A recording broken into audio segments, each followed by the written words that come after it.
be coming up this weekend. I just don't want you to be shocked that he's a black man. I ain't never seen you like this before, bruh. Meeting families and taking road trips. Don't come back all bougie, man. Come back, get your damn pants up to your damn stomach. We hired Georgina and Walter to help care for my parents. When they died, I couldn't bear to let them go. You smoke in front of my daughter. I'm gonna quit. She'd take care of that for you. How? Hypnosis. I'm good, actually. Telling me how you felt much more comfortable with my being here. Yo. Sorry, man. Get out! Yo! Rose, we gotta go. Is everything okay? Rose, the keys. Just get the keys. I don't know where they are. Rose?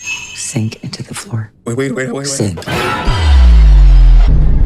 If there's too many white people, I get nervous. No.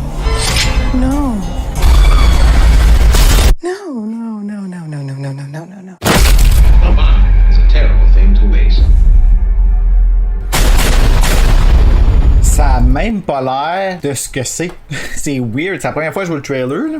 Ben, pas la première fois, mais je veux dire la première fois depuis que j'ai vu le film, mettons, là. Ouais, moi aussi, je pense, ouais. Puis c'est weird parce que ça a l'air comme d'un espèce de film expérimental, répertoire, puis finalement, pas du tout. C'est vrai que ça n'a pas le même vibe que quand on l'écoute directement, mais non, c'est vrai, c'est vraiment assez différent.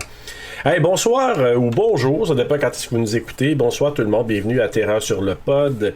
Moi, je suis tellement excité parce que aujourd'hui, on va présenter un film qui s'appelle Get Out. Des cornices!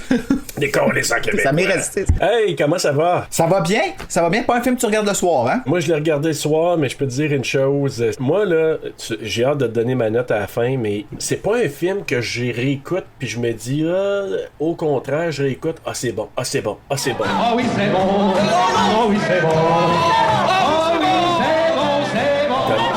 Je sais pas, là, je me gâte avec ce film-là. Et là, je vous dis tout de suite, là, en passant le preview, moi, j'en mettrais moins. Ouais, vraiment. Tout était là. Ouais. Je présenterai quelques séquences, puis ça serait suffisant. Si vous commencez avec notre balado, notre podcast, en étant le premier que vous écoutez, sachez qu'on va vraiment gâcher le film. Mais je vous dis, peut-être que je vais faire différemment, Bruno. Je vais peut-être essayer de faire attention pour garder certains punchs, mais je vous dis tout de suite, si jamais c'est la première fois que vous nous écoutez, c'est vraiment, il y a un gros divulgateur, ce qu'on appelle un spoiler. Donc c'est sûr qu'on va vous parler de fond en comble du film. Et surtout que c'est un film récent, peut-être de l'écouter, de le regarder avant, parce que c'est vraiment, pour moi en tout cas, c'est un super film. C'est creepy. Ben, il y a aussi que ça va soulever des choses aussi, le fait de l'avoir vu avant, les gens vont probablement mieux comprendre quand nous on va en parler. Ouais. Puis on s'entend, là, c'est tellement plein de petits messages subtils dans ce film-là. Tellement de choses cachées, mais pas cachées en même temps. Je sais pas si tu comprends, c'est comme in plain sight, mais tellement psychologique, le feeling, tu sais. Puis moi, ça allait jouer dans ma peur des actes homophobes. Tu sais, parce que c'est un peu semblable, c'est un peu le même genre de haine, tu sais, une haine d'imbéciles. Moi, j'appelle ça de même. Oui. Désolé pour les gens qui sont homophobes et racistes, mais vous êtes des imbéciles. Ah ouais, c'est mon ça, je suis parfaitement d'accord avec toi. Puis au-delà de ça, quand tu dis plain sight puis pas si évident que ça, t'as tout à fait raison parce qu'il y a des messages, puis je vais en parler tantôt, là, je vais glisser quelques éléments que moi j'ai retenus du film puis que je me disais, ok, ça là, c'est comme la première écoute, tu vas pas nécessairement catcher, tu vas pas nécessairement comprendre. Deuxième écoute, tu dis je sais ce qu'il a voulu dire avec ce petit message-là. C'est un film qui vaut une réécoute de 2 à 3 fois. Oui, en effet, parce que tu vois, je l'avais vu juste une fois, moi, le film, puis je me rappelle que je l'avais trouvé bon, mais que je m'étais dit, un peu comme Us, Jordan Peele, là, il y a quelque chose dans ses films, il y a quelque chose qui réussit à aller chercher. C'est ça que, justement, je trouve magique un peu avec Get Out, c'est que il nous a tout fait sentir c'était quoi vivre du racisme. Solidement. Puis ce que j'ai réalisé encore là-dedans, moi j'ai pas ça, cette gêne-là, là, de séparer les gens par culture ou par race ou par orientation sexuelle ou par sexe. C'est pas quelque chose que moi, puis je me considère chanceux d'être comme ça, là. C'est pas quelque chose que moi je vais nécessairement faire. Je vais pas mettre des étiquettes comme on dit, tu sais. Ouais. Puis ce film-là, c'est ça que j'ai trouvé vraiment terrorisant, c'est que j'ai compris à quel point ça devait être épeurant, exemple, pour une personne de race noire, d'aller dans une place où est-ce que... Parce que tu sais, quand ils demandent, genre, justement, genre, do they know I'm black? Moi, ça, c'est niaiseux, c'est comme venu me chercher parce que, un, je trouve ça super injuste, puis deux, dans ma tête, c'est, hey, t'as toujours cette peur-là, tu sais, un gay, exemple, lui, il peut sortir dehors, aller dans un pit d'homophobe, puis il a juste, agir un petit peu plus, mettre sa voix grave, puis il y a personne qui va faire comme, je vais te juger comme étant gay ou nanana, tu sais. Tu peux passer pour straight pour sauver ton cul. Un noir, il fait quoi? Ben, c'est pour ça que souvent, certains Afro-Américains ou Afro-Canadiens, ils vont souvent rester dans leur propre culture, dans leur propre ethnie, parce que des fois, c'est peut-être un peu plus sécurisant. La problématique avec ça, c'est que dans certains milieux, ça va créer des ghettos. Puis là, je parle pas juste de la population noire, je parle de n'importe quelle culture. C'est vrai qu'on associe le mot ghetto à noir, hein? Oui, alors que ça touche n'importe qui, là. Oui, exact. Mais mon impression globale, c'est peut-être le film que j'ai trouvé qui était le plus intelligent, tout en parlant de cette situation-là dans un univers d'horreur ou de terreur ou de suspense. Déjà que c'était peurant, tu sais. Le geste comme tel, il est déjà comme... Tu sais, c'était peurant, de la haine, veut pas... Ben oui. C'est pas confortable, puis c'est avec cet inconfort-là qu'il est allé jouer. Oui, exactement. Je sais pas, tu penses-tu, toi, que ça en a réveillé une coupe? Tu sais, parce qu'il a réussi à sauver des racistes. Probablement qu'il a réussi à faire changer certaines mentalités. C'est sûr que, comme ils disent en anglais, haters gonna hate. Donc, je pense que certains changeront pas puis qu'ils vont rester avec leur idée déjà prédéterminée ou leur idée est déjà arrêtée. Mais je pense que ça fait réfléchir, surtout que ça peut aller chercher un large public, puis peut-être que tu vas nous le dire aussi là, au niveau des statistiques dans quelques instants. Même si c'est dans l'univers qu'on dit de l'horreur ou du suspense, ça peut aller chercher un large public qui va avoir le goût d'entendre parler de cette façon-là d'une situation qu'on pourrait voir, exemple, dans un film de Spike Lee ou encore un film qui est plus un message social, mais moins... Tu sais, c'est pas horreur, là, c'est beaucoup plus un message social, les films de Spike Lee, ou encore des films sur l'esclavage ou des choses comme ça. Mais là, il l'amène dans un contexte horreur, puis c'est vraiment... En tout cas, on va en parler, là, mais c'est... c'était efficace en maudit, en tout cas, parce que j'ai eu à chienne en sacrifice. Sérieux, là, la deuxième fois que je l'ai écouté, je m'en allais l'écouter comme en français, justement, ce soir, puis j'ai fait... Non, je peux pas. Puis je peux pas parce que, tu sais, oui, quand j'écoute un film d'horreur, je vais t'avouer, le film d'horreur reste avec moi après. Puis tu sais, c'est comme, il y a des affaires que oui, je vais avoir peur, puis que quand je vais aller me coucher, je vais y penser. Oui, ça va me faire peur encore, mais là, ça va travailler dans une autre place. Ça va travailler dans ma tête d'une certaine façon, comme, on dirait que c'est tellement efficace d'aller exactement dans ta peur comme primate. Moi, en l'occurrence, comme j'expliquais, par rapport à l'homophobie. C'est sûr que c'est toujours épeurant si je vais arriver dans une soirée, ben là, pas là évidemment, mais puis que il y a un homophobe dans la place, ça fait peur. Je fais attention à tout ce que je dis, je fais attention à toutes mes manières, pour être sûr de pas provoquer, parce que ces gens-là qui ont cette haine-là, là, une haine qui ne les regarde pas, moi j'appelle ça comme ça, là, c'est une haine mêle-toi de tes affaires, là. Ben, ces gens-là, rien les fait snapper. Pour n'importe quoi, là. Ça peut être pour une autre culture, par rapport à une orientation sexuelle différente, un point de vue différent. Tu sais, certaines personnes, tu leur dis bin, puis ils vont juste péter une coche où ils vont, tu sais... Ah, moi, les bénistes, là, pas capables. Ça, c'est les pires. Les bénistes. Ceux à qui tu peux même pas dire le mot bin, là. Ah oui. Je me dis, c'est quoi ce béniste? Ah, puis je t'ai vu embarquer, puis j'étais comme, ben voyons, ça se peut pas. Là, il embarque pour vrai. Ok, on va continuer. Ah oui. Écoute, Bruno, qu'est-ce que t'en penses? Je fais mon résumé. Après ça, tu donnes les stats? Moi, j'en pense que je go with the flow. Je suis bien facile. Chris Washington est un jeune photographe noir qui partage depuis quelques mois la vie de Rose Armitage. Il accepte de passer un week-end chez les parents de Rose pour rencontrer sa belle famille. Alors qu'il est inquiet des réactions que sa couleur de peau pourrait susciter, il est accueilli très chaleureusement par Dean et Missy Armitage, qui sont les parents de Rose. L'ambiance dans la grande propriété recèle cependant une atmosphère étrange, qui ne va pas en s'arrangeant lorsque les parents de Rose organisent une grande réception avec tous leurs proches. Tout a tellement l'air legit. Ça ne laisse aucunement présager l'horreur et la terreur qui s'en vient. Ça n'a pas de sens, hein, sérieux, là. C'est vraiment bon, ce film-là, pour vrai. Mais sais-tu quoi, je pense que je veux plus jamais le revoir. Comme ben là, je vais le regarder pendant le temps qu'on va faire le podcast, là, mais la seule raison pour laquelle je vais comme le regarder, c'est à cause de, justement, comment il s'appelle, là, celui qui fait Chris, là, Daniel Kaluuya. Kaluuya, ouais. Il est assez beau, cet enfant-là. Oh my God! En tout cas, tu sais, je peux pas le voir de la même façon peut-être que toi, mais je peux te dire une chose, il est bon.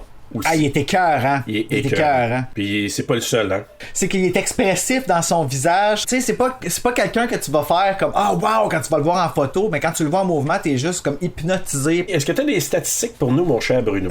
Bien sûr, alors le film Get Out, version française Get Out, et version espagnole Get Out. Non, c'est pas vrai, je sais pas pour espagnol. Non, tu sais pas l'espagnol, hein? Produit par la compagnie Blumhouse, QC Entertainment et Monkey Paws Productions, distribué par Universal Pictures. Il a été diffusé à Sundance le 23 janvier 2017, à la fête de ma chienne. Ouh. Ben oui, toi, la journée qu'elle est née, c'est spécial, pareil. Le film est sorti en salle aux États-Unis le 24 février 2017, donc un mois après sa première diffusion. D'une durée de 104 minutes, un budget de 4,5 millions, et attention pour le gain, ça fait mal, on va pouvoir se payer un café après ça, 255,4 millions. C'est incroyable. C'est malade, là.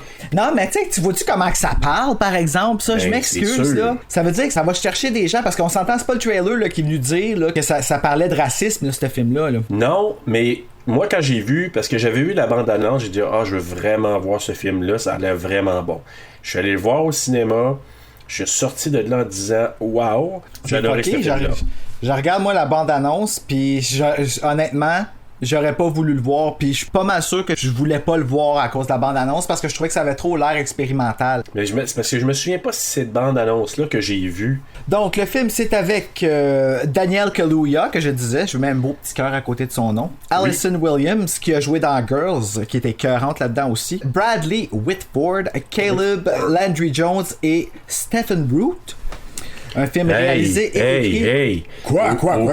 Oublie pas Catherine Keener. Ah, c'est-tu la mère, ça? Ben, mais si, oui. Ah, je l'aime pas, elle. Oh, mais c'est moi, Catherine Keener. Tu trouves pas qu'elle ressemble à Letterface dans Texas Chainsaw Massacre 4?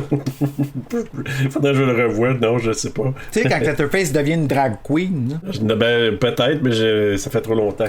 J'aimerais tellement ça pouvoir dire que c'est une joke, mais non. C'est ça le pire.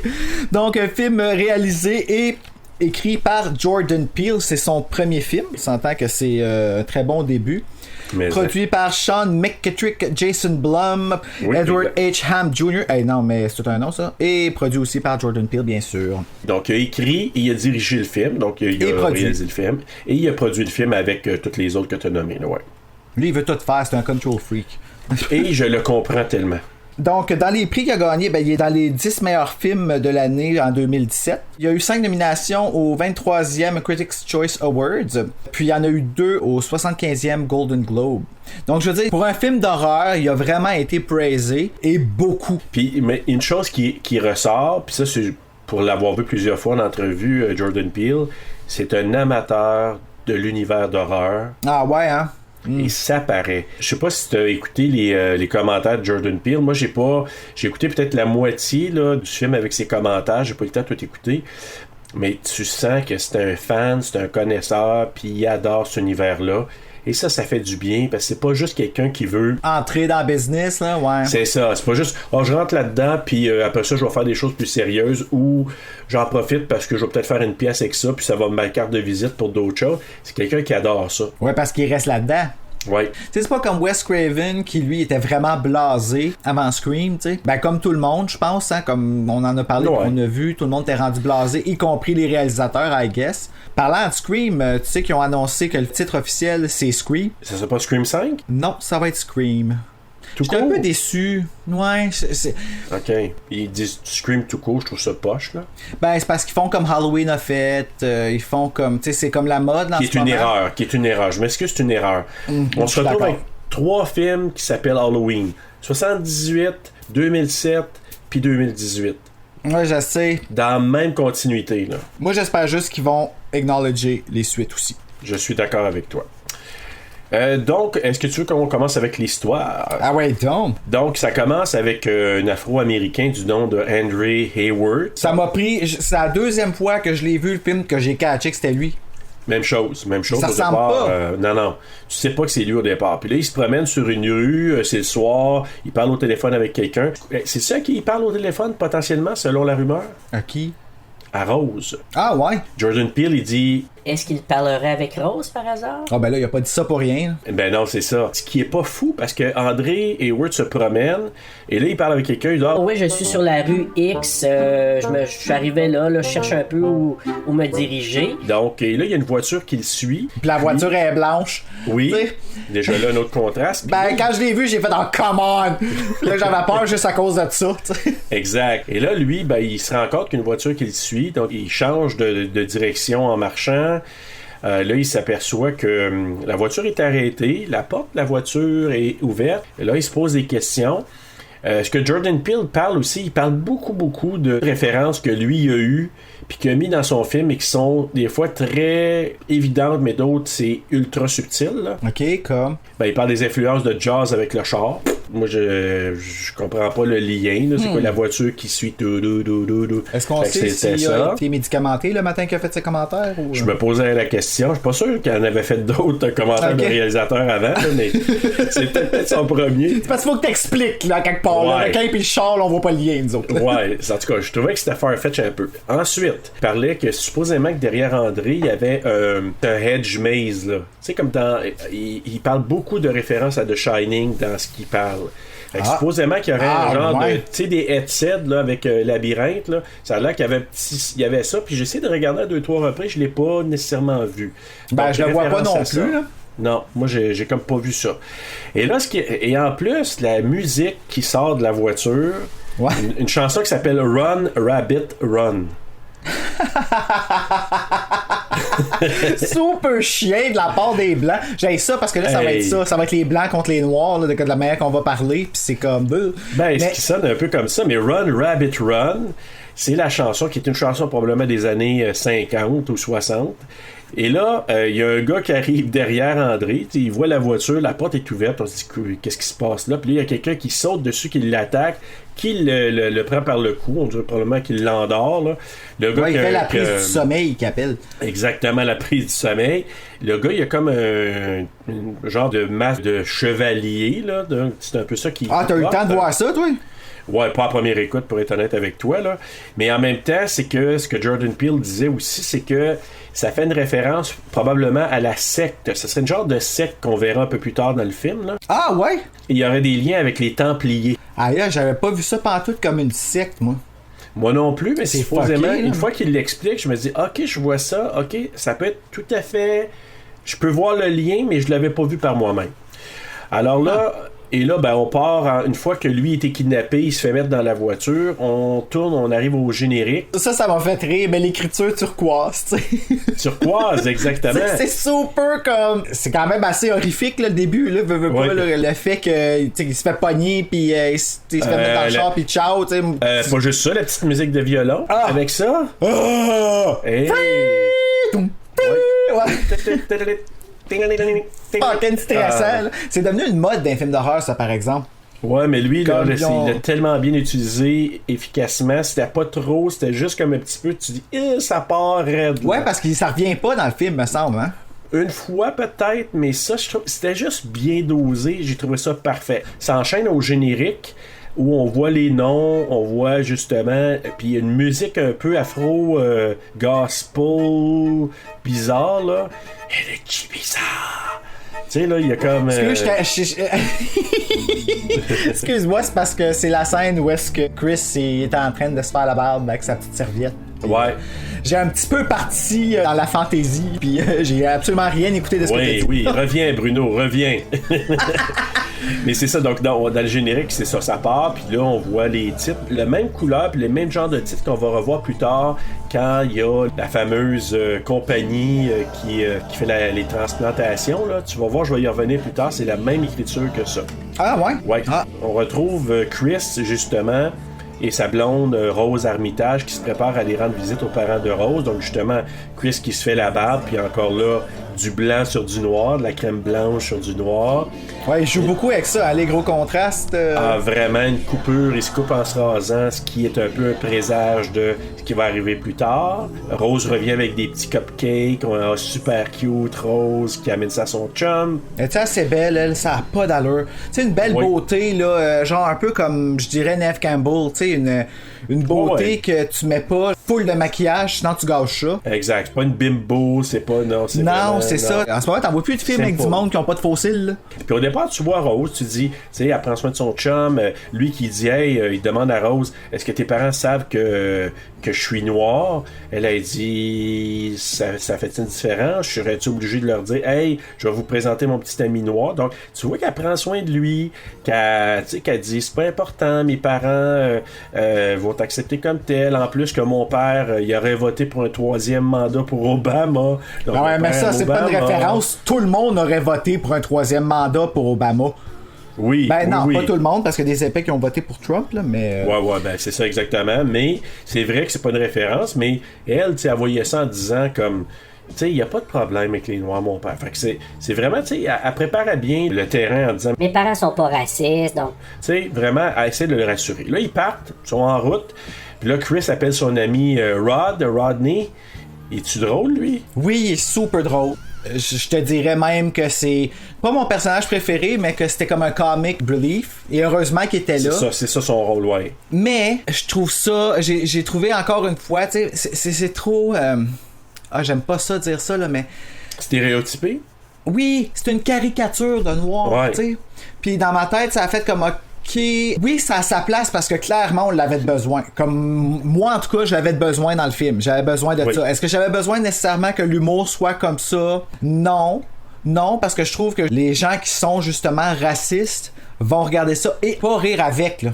Rire contre. Ouais, ok, je comprends. Puis, dans ma tête, c'est peut-être un petit peu un miss, mais ça, c'est mon opinion, là, comme je t'ai dit. Puis, je veux dire, ces jokes étaient drôles, l'acteur est super bon, je l'adore. En fait, ce que tu dis est vraiment pas faux. Je pense que c'est vrai, ceux qui ont la Queen sensible par rapport aux différentes cultures vont juste dire galez-lui. Mais il était très utile dans le contexte où le film il aurait pu être très lourd, mais il amène, comme tu dis, une certaine légèreté de par son humour. Et là, ce qu'on apprend, c'est que Rod, ben, c'est lui qui garde le chien de Chris. Il est assez cute. Le chien qui s'appelle Sid. Donc, c'est lui qui garde son chien. Donc, ils continuent leur route en s'en allant vers les parents de Rose et tout à coup, il frappe un chevreuil, et ça, c'est le premier jump scare du film. Tabarnak. Tu t'attends pas de ça. En parlant au téléphone aussi, tu vois que Rod, à un moment donné, il parle, puis là, tu vois que...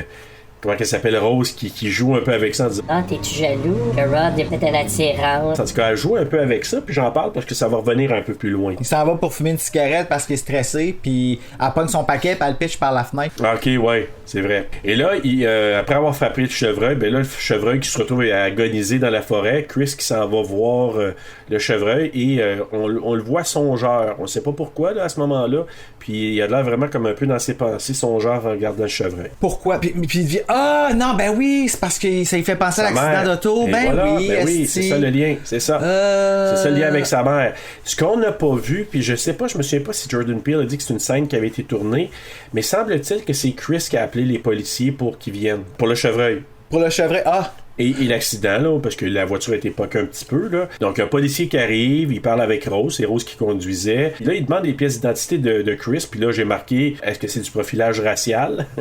Probablement. Rose a dit... Il n'y a pas d'affaire à demander, c'est moi qui conduisais. Ben, j'ai besoin de le voir pareil. Puis là, Rose qui tient son bout... Elle refuse. Non, mais t'as veux-tu, cette blonde-là? Ben non, là, mais je veux dire, tu comprends ce que je veux dire? Elle m'a fucking destroy, là. Mais honnêtement, j'ai pas rien vu de méchant ou de mauvais dans ce que le policier... Il a besoin de sa pièce d'identité pour faire son rapport. Oui, mais en même temps, lui était comme un peu secondaire. Fait que je t'avouerai qu'à la première écoute, j'ai jamais suspecté que Rose elle faisait ça pour éviter que lui se fasse identifier. Parce que c'est ça le but, là. Ce qu'on apprend après, c'est que... C'est ça le but, c'est qu'elle veut pas que lui donne ses papiers, pas parce qu'elle veut le protéger pour du profilage racial, c'est qu'elle veut pas que le policier sache chez qui le gars, au cas où qu'il soit enlevé ou qu'il disparaisse.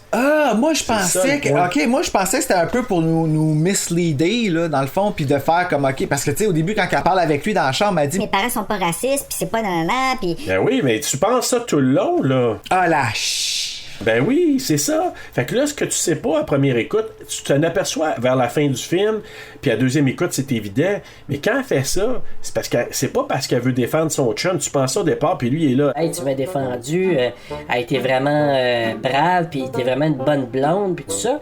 Mais réellement, c'est pas parce qu'elle veut faire ça, qu'elle veut le protéger ou elle veut éviter du profilage racial.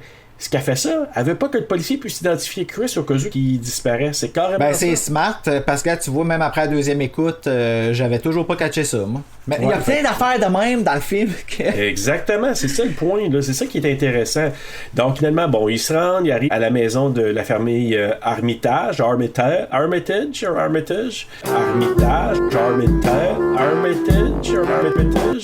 Donc, ils arrivent là, et là, ben, tu vois que Chris, il voit le jardinier, Walter, qui les regarde un peu bizarrement. Là, déjà, tu regardes ça, tu dis, OK, ça commence un peu spécial. Donc là, il rentre dans la maison, il rencontre Dean et Missy, qui sont les parents de Rose. Là, Dean, le papa, qui est content, là, ils se mettent à jaser ensemble, puis là, il dit « Ah, je suis vraiment content que le chevreuil est mort. » Faut s'en débarrasser, il y en a trop. Comme des rats, tu sais, il y en a trop, puis faut s'en débarrasser. Puis là, je me suis dit « Hey, ça, c'est vraiment un commentaire raciste sous le terrain. » Non, mais hey, je n'ai manqué, moi, là, parce que, encore une fois, j'ai trouvé ça con qu'ils disent ça. Mais j'ai pas vu de lien du tout. C'est un message sous-entendu, là. En voulant dire, tu sais, c'est comme en voulant dire, il y a trop de noir, faut s'en débarrasser un peu, puis, tu sais, il disait pas comme ça. Il y a trop de noir. T'as qu'à moi, il n'a pas assez, mais ok. Mais c'est ça, mais lui, c'est ça. C'est comme, tu sais, le message qu'il envoie, c'est, tu sais. Ça en a débarrassé d'un, ben tant mieux. Il faudrait s'en débarrasser de plus, mais tu sais. On le voit pas comme ça à première écoute. On dit il est sympathique, puis tout ça, puis que, tu sais, il aime pas les chevreuils, puis qu'on s'en débarrasse, mais il y a vraiment un commentaire particulier derrière ça. Le racisme, là, est-ce que d'après toi, ça part de la jalousie? Ça part de jalousie, d'incompréhension, de protectionnisme, de mal d'identité, de mal-être. C'est tout ça mis ensemble. Parce que, je t'explique pourquoi moi, j'ai toujours vu ça de la jalousie, parce que, moi, dans ma vie, là, j'ai toujours entendu des affaires style quelqu'un qui chante bien, ben c'est sûr, elle est noire. Ah, quelqu'un qui danse bien, c'est sûr, elle est noire. Tu comprends-tu? T'sais, j'entends des affaires de même. Fait qu'il y a une certaine jalousie dans cette pointe-là. Dans ma tête, je me dis, OK, comme, tu sais, quand t'es jeune pis tu te fais dire une affaire de même, qu'est-ce que tu penses qui arrive? Tu grandis avec la perception que tous les noirs dansent bien, tous les noirs chantent bien, pis qu'ils ont quelque chose dans leur génétique qui fait en sorte que ça arrive, tu sais. Puis en plus, qui est au centre du film, honnêtement, là, c'est carrément ça. C'est l'envie de la génétique des Noirs.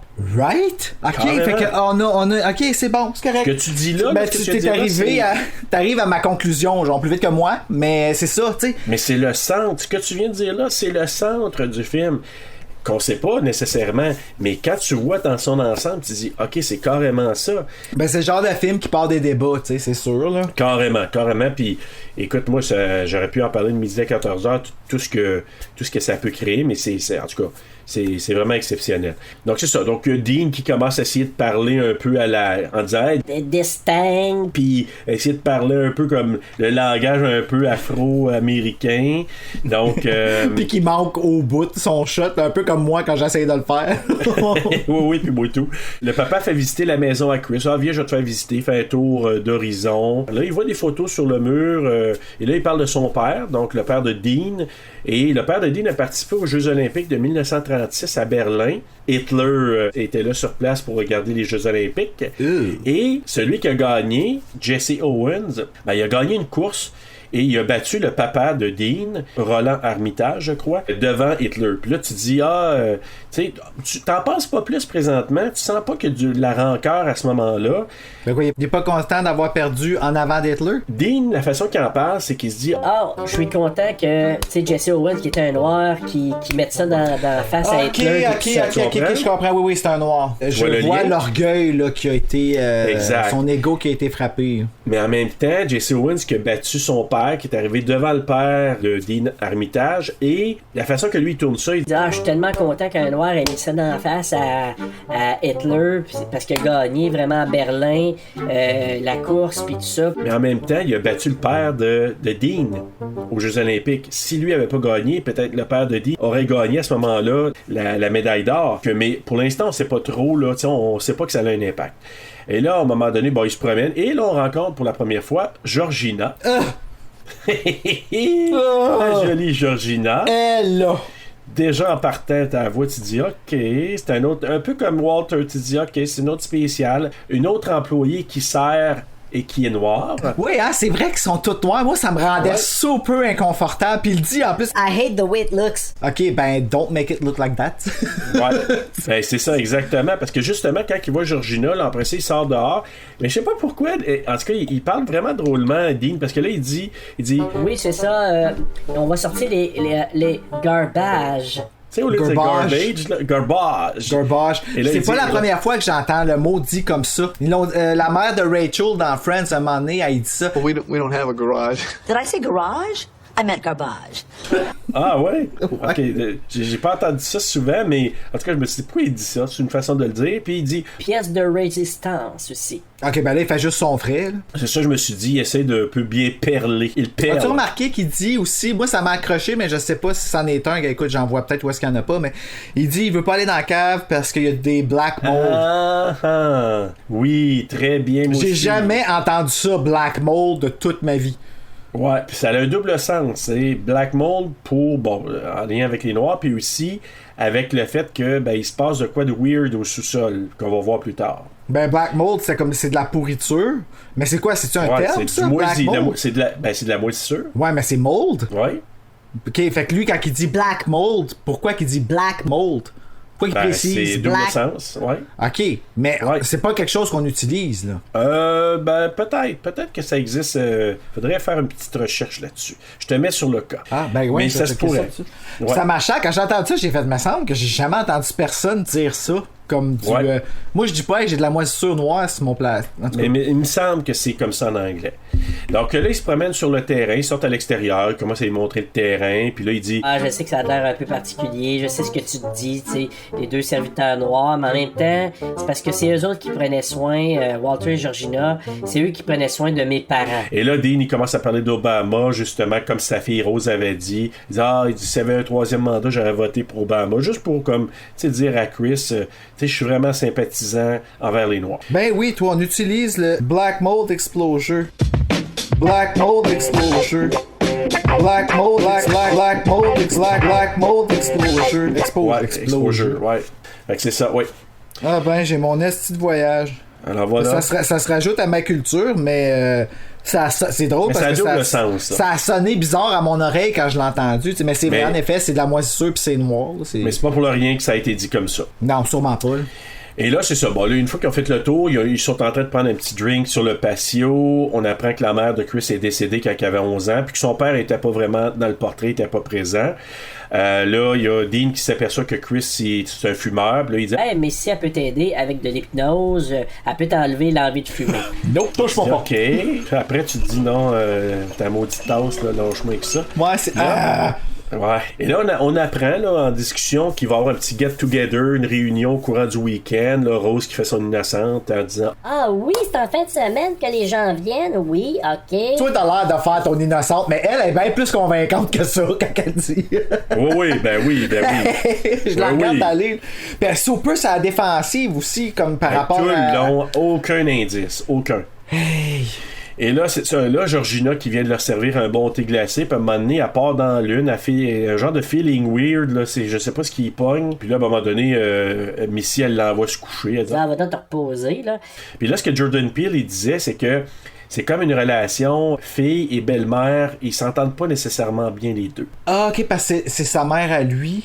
C'est ça, c'est sa belle-mère, à Missy. Ah, ok. C'est pour ça qu'il y a comme une petite tension, là. Ok, moi je pense. Ok. Je pensais pas que c'était pour ça la tension, mais. Ben, et ceux qui n'auront pas vu le film, ils vont dire what the heck, pourquoi tu dis que Georgina, les relations avec sa belle-mère, vous allez comprendre tantôt. Donc, là, il arrive. J'avoue, hein. Moi, je suis quelqu'un qui écoute ça, il dit c'est quoi ce lien-là, mais sa belle-mère, Georgina, c'est sa belle-mère, vous allez comprendre tantôt. Et là, il y a l'arrivée du frère un peu spécial. Un peu spécial, tu dis? Si boy, le jeune crotté. C'est vrai qu'il a l'air sale. Ah, il a de l'air d'un jeune maudit crotté. Ah, moi, j'aurais tiré à la couette, le maudit jeune sale crotté. Tu là. dis, il Je sais pas aurait juste pourquoi. tiré à la couette. Moi, j'aurais collé ça un coup de genou en plein échelon. Le style, il aurait parlé aigu comme Michael Jackson. Mais écoute, il arrive là, la transition vers le souper en famille, super malaisant, parce que Jérémy, qui est évidemment qui est le frère de Rose, Jérémy qui parle de plein d'affaires, puis là, il parle du chum de jeunesse de Rose. Puis là, on commence à avoir un petit côté wild de Rose, parce qu'ils se sont mochés, puis il a arraché un bout de langue, elle l'a mordu solide. Mais elle a quand même une excuse en disant « Ouais, il a essayé de glisser sa langue, je m'attendais pas à ça. » Ben oui, ben tout le monde fait ça. Voyons, c'est une erreur très légitime, là. Ben oui. Combien de monde j'ai mordu, moi, pour boire leur sang? Ben oui, c'est sûr. Ben oui. Tu sais que j'en dis des niaiseries d'une journée, moi, pareil. Comme dans Twilight. Donc, Jérémy veut se battre. Twilight. Et là, Jérémy veut se battre pour, en tout cas, montrer une prise à Chris. Puis là, non. Et là, c'est la mère. Je sais pas si t'as remarqué, c'est Missy qui est hey, non, t'arrêtes. Hop là, il arrête tout de suite. Fait que tu vois, Ben, moi, j'aurais arrêté, ici. Letterface qui vient me faire une menace de même. Oh my god, là, Rose qui s'excuse du comportement de ses parents. Ben, elle les compare aux policiers. Ça, je me rappelle, elle dit qu'ils sont pas mieux que le policier qui nous a arrêtés. Elle parle comme quoi son père aurait fait des commentaires racistes. Fait qu'elle les mentionne, les choses qui ont été soulevées. Sur le coup, non. En deuxième lecture, tu peux dire, OK, là, je catch certaines affaires, mais au départ, tu peux pas savoir ça. Hey, c'est une trahison, ça. Sérieusement, là. C'est de même, tu même, on le voit. Et là, c'est ça. Bon, je pense qu'ils ont baisé. Là, Chris. Des Chris. Hey, Chris. Tu t'es rendu compte qu'il s'appelle Chris, puis notre version québécoise, c'est Chris. Des Chris. Ouais, c'est ma fille qui m'a dit ça à un moment donné. Elle dit, hey, tu t'es rendu compte qu'il s'appelle Chris? Je dis, ah, c'est vrai. Donc, Chris, il s'en va fumer dehors. Ils veulent décrisser Chris. Excusez-moi. Hey, sac à blague. Et là, tu vas te faire un montage avec ça. Donc, Chris va fumer dehors. Et la cigarette la plus terrifiante de sa vie.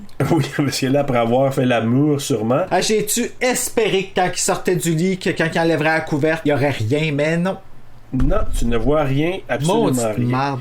Et là, pendant qu'il va fumer dehors, là, au loin, à un moment donné, il s'aperçoit quelqu'un s'aligner vers lui, qui se met à courir. Puis là, c'est Walter, tu vois courir comme un malade vers ça, c'est lui. un cauchemar. Ça, là, c'est comme un cauchemar. Tu sais, là, je sais pas si ça t'est arrivé, toi, tu sais, tu fais tu sais, il y a des genres de cauchemars que tout le monde fait, genre que tu tombes en bas tu tombes en bas d'un édifice, la minute t'arrives de toucher ça, tu te réveilles.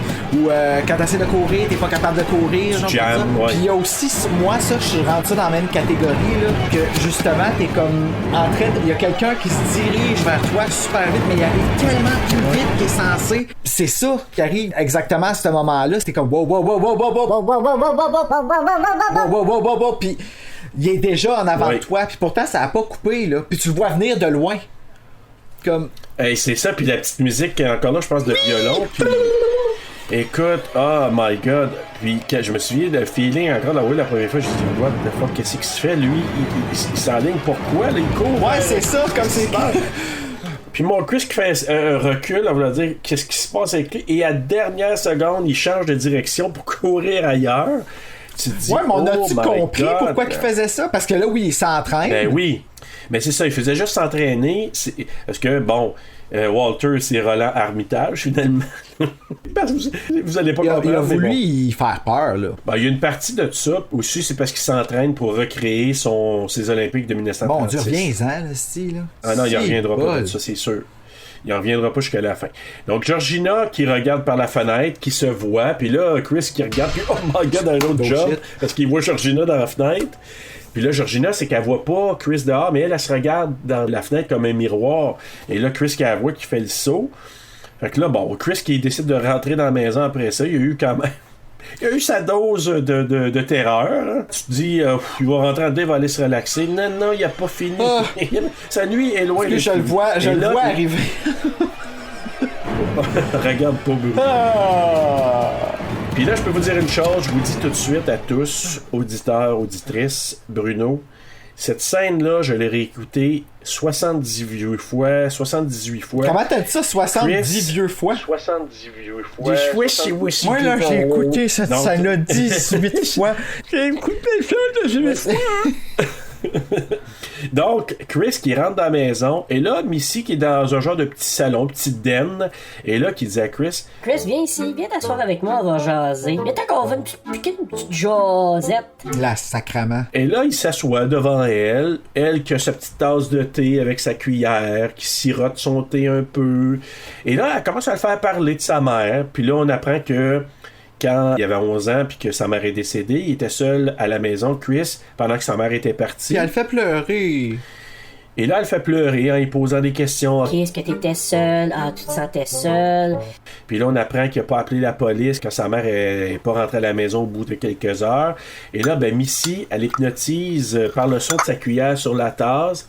Donc, en promenant sa cuillère, elle paralyse sur la chaise. Il peut rien faire. Elle dit « Ah, t'es paralysé, tu peux pas bouger, hein? » Non, il dit « Non, non, non. » Fait que là, elle dit « OK. J'aurais capoté, man. J'aurais capoté. Ça, là, pour moi, c'est une des scènes les plus punchées du film. Je te jure, je l'ai réécouté à maintes reprises. Je capote sur la façon que ça a été livré, cette scène-là. Et quand elle lui dit « Sink into the floor », juste ça, là, « Sink into the floor », hey, qu'est-ce que quand tu le sais pas au départ, tu l'as pas vu, tu dis « Pourquoi il dit ça, sink into the floor » Là, lui, il est là « Non, non, non, non, non, non, non ». Puis là, il dit « Sink » avec une grosse voix grave. Sink into the floor. Wait. Sink. Ben, on a l'impression que la voix est grave, mais je te jure, Serge, sa voix là reste douce tout le long. C'est juste parce qu'elle dit, c'est comme le mot impact, puis c'est comme un ordre, puis il peut absolument rien faire, il est à sa merci totalement, genre. Puis ça, c'est fucking épeurant. Moi, il y a jamais personne qui va m'hypnotiser. Je te passe un papier, man. Tourner bad comme ça, c'est pas évident. Sur le coup, tu sais pas que c'est bad. Tu penses qu'elle veut juste le guérir de sa envie de fumer, parce qu'elle dit ah, tu fumes devant ma fille, je veux pas que tu fumes devant ma fille, puis... On pense qu'elle veut juste le guérir de son addiction à la cigarette. Et là, c'est dur à décrire, mais il s'enfonce un peu dans... Là, on le voit à 11 ans qu'il s'enfonce dans son lit, mais là, on le voit Chris à l'âge qu'il est là, quoi, probablement au début de la vingtaine. Et là, qu'il s'enfonce, puis là, ce qu'on apprend après, il appelle ça de sunken place. Ouais, mais ça a l'air pas mal d'un espèce d'univers. Ouais, c'est comme s'il tombait dans l'espace. Ouais. Là, je dis ça comme ça, puis lui, en haut, il a la voix comme s'il la voyait dans une télé en s'éloignant. Donc, ça s'appelle de sunken place. Je figure que c'est à peu près comme les gens qui font des... Ben, c'est une terreur... je pense une terreur nocturne, un style de terreur nocturne que tu t'enfonces dans ton lit. Ouais, puis tu peux rien faire, tu peux pas bouger, là. Ça, les gens qui font des terreurs nocturnes paralysent, ça, t'as raison. Donc, ça ressemble, on pourrait faire des parallèles avec ça, tout à fait. Mais moi, j'ai juste indiqué la performance de Daniel Kaluuya, là. Ah ouais, il était écœurant. Fabuleux, là. Et supposément qu'ils ont fait certaines prises 2, 3, 4 fois. Jordan Peele, il disait que Daniel Kaluuya, là, à chaque fois, la larme coulait au même endroit, au même moment. Il en revenait pas, Jordan Peele, de la performance de Daniel. C'est dur de le voir pleurer, honnêtement, là, parce que même moi, je la regardais et j'avais juste le goût de faire comme... Ben, tu sais, en plus, il y a tellement de belle gueule. Fait que là, tu sais, j'essaie... C'est comme... Ouais. Oh, moi de consoler. Mais il est bon. Il est écœurant. Non, mais moi, tu ressens parfaitement. Tu sais, quand il fait comme... Tu sais, quand il fait le genre de soupir, puis comme tu dis, je ressentais tellement, c'est incroyable. Moi, j'adore ils sont tous pas mal, comme, tu sais, je veux dire, même... Ils sont ça coche, ouais, là. même l'autre, là, Georgina, là. Ben oui. L'actrice, là. Ah, d'aplomb. Ils sont tous bons. Mais en même temps, je peux juste dire, probablement, puis ça, je vais donner un praise à Jordan Peele, probablement qu'il dirige de façon de maître ses acteurs. Ça doit.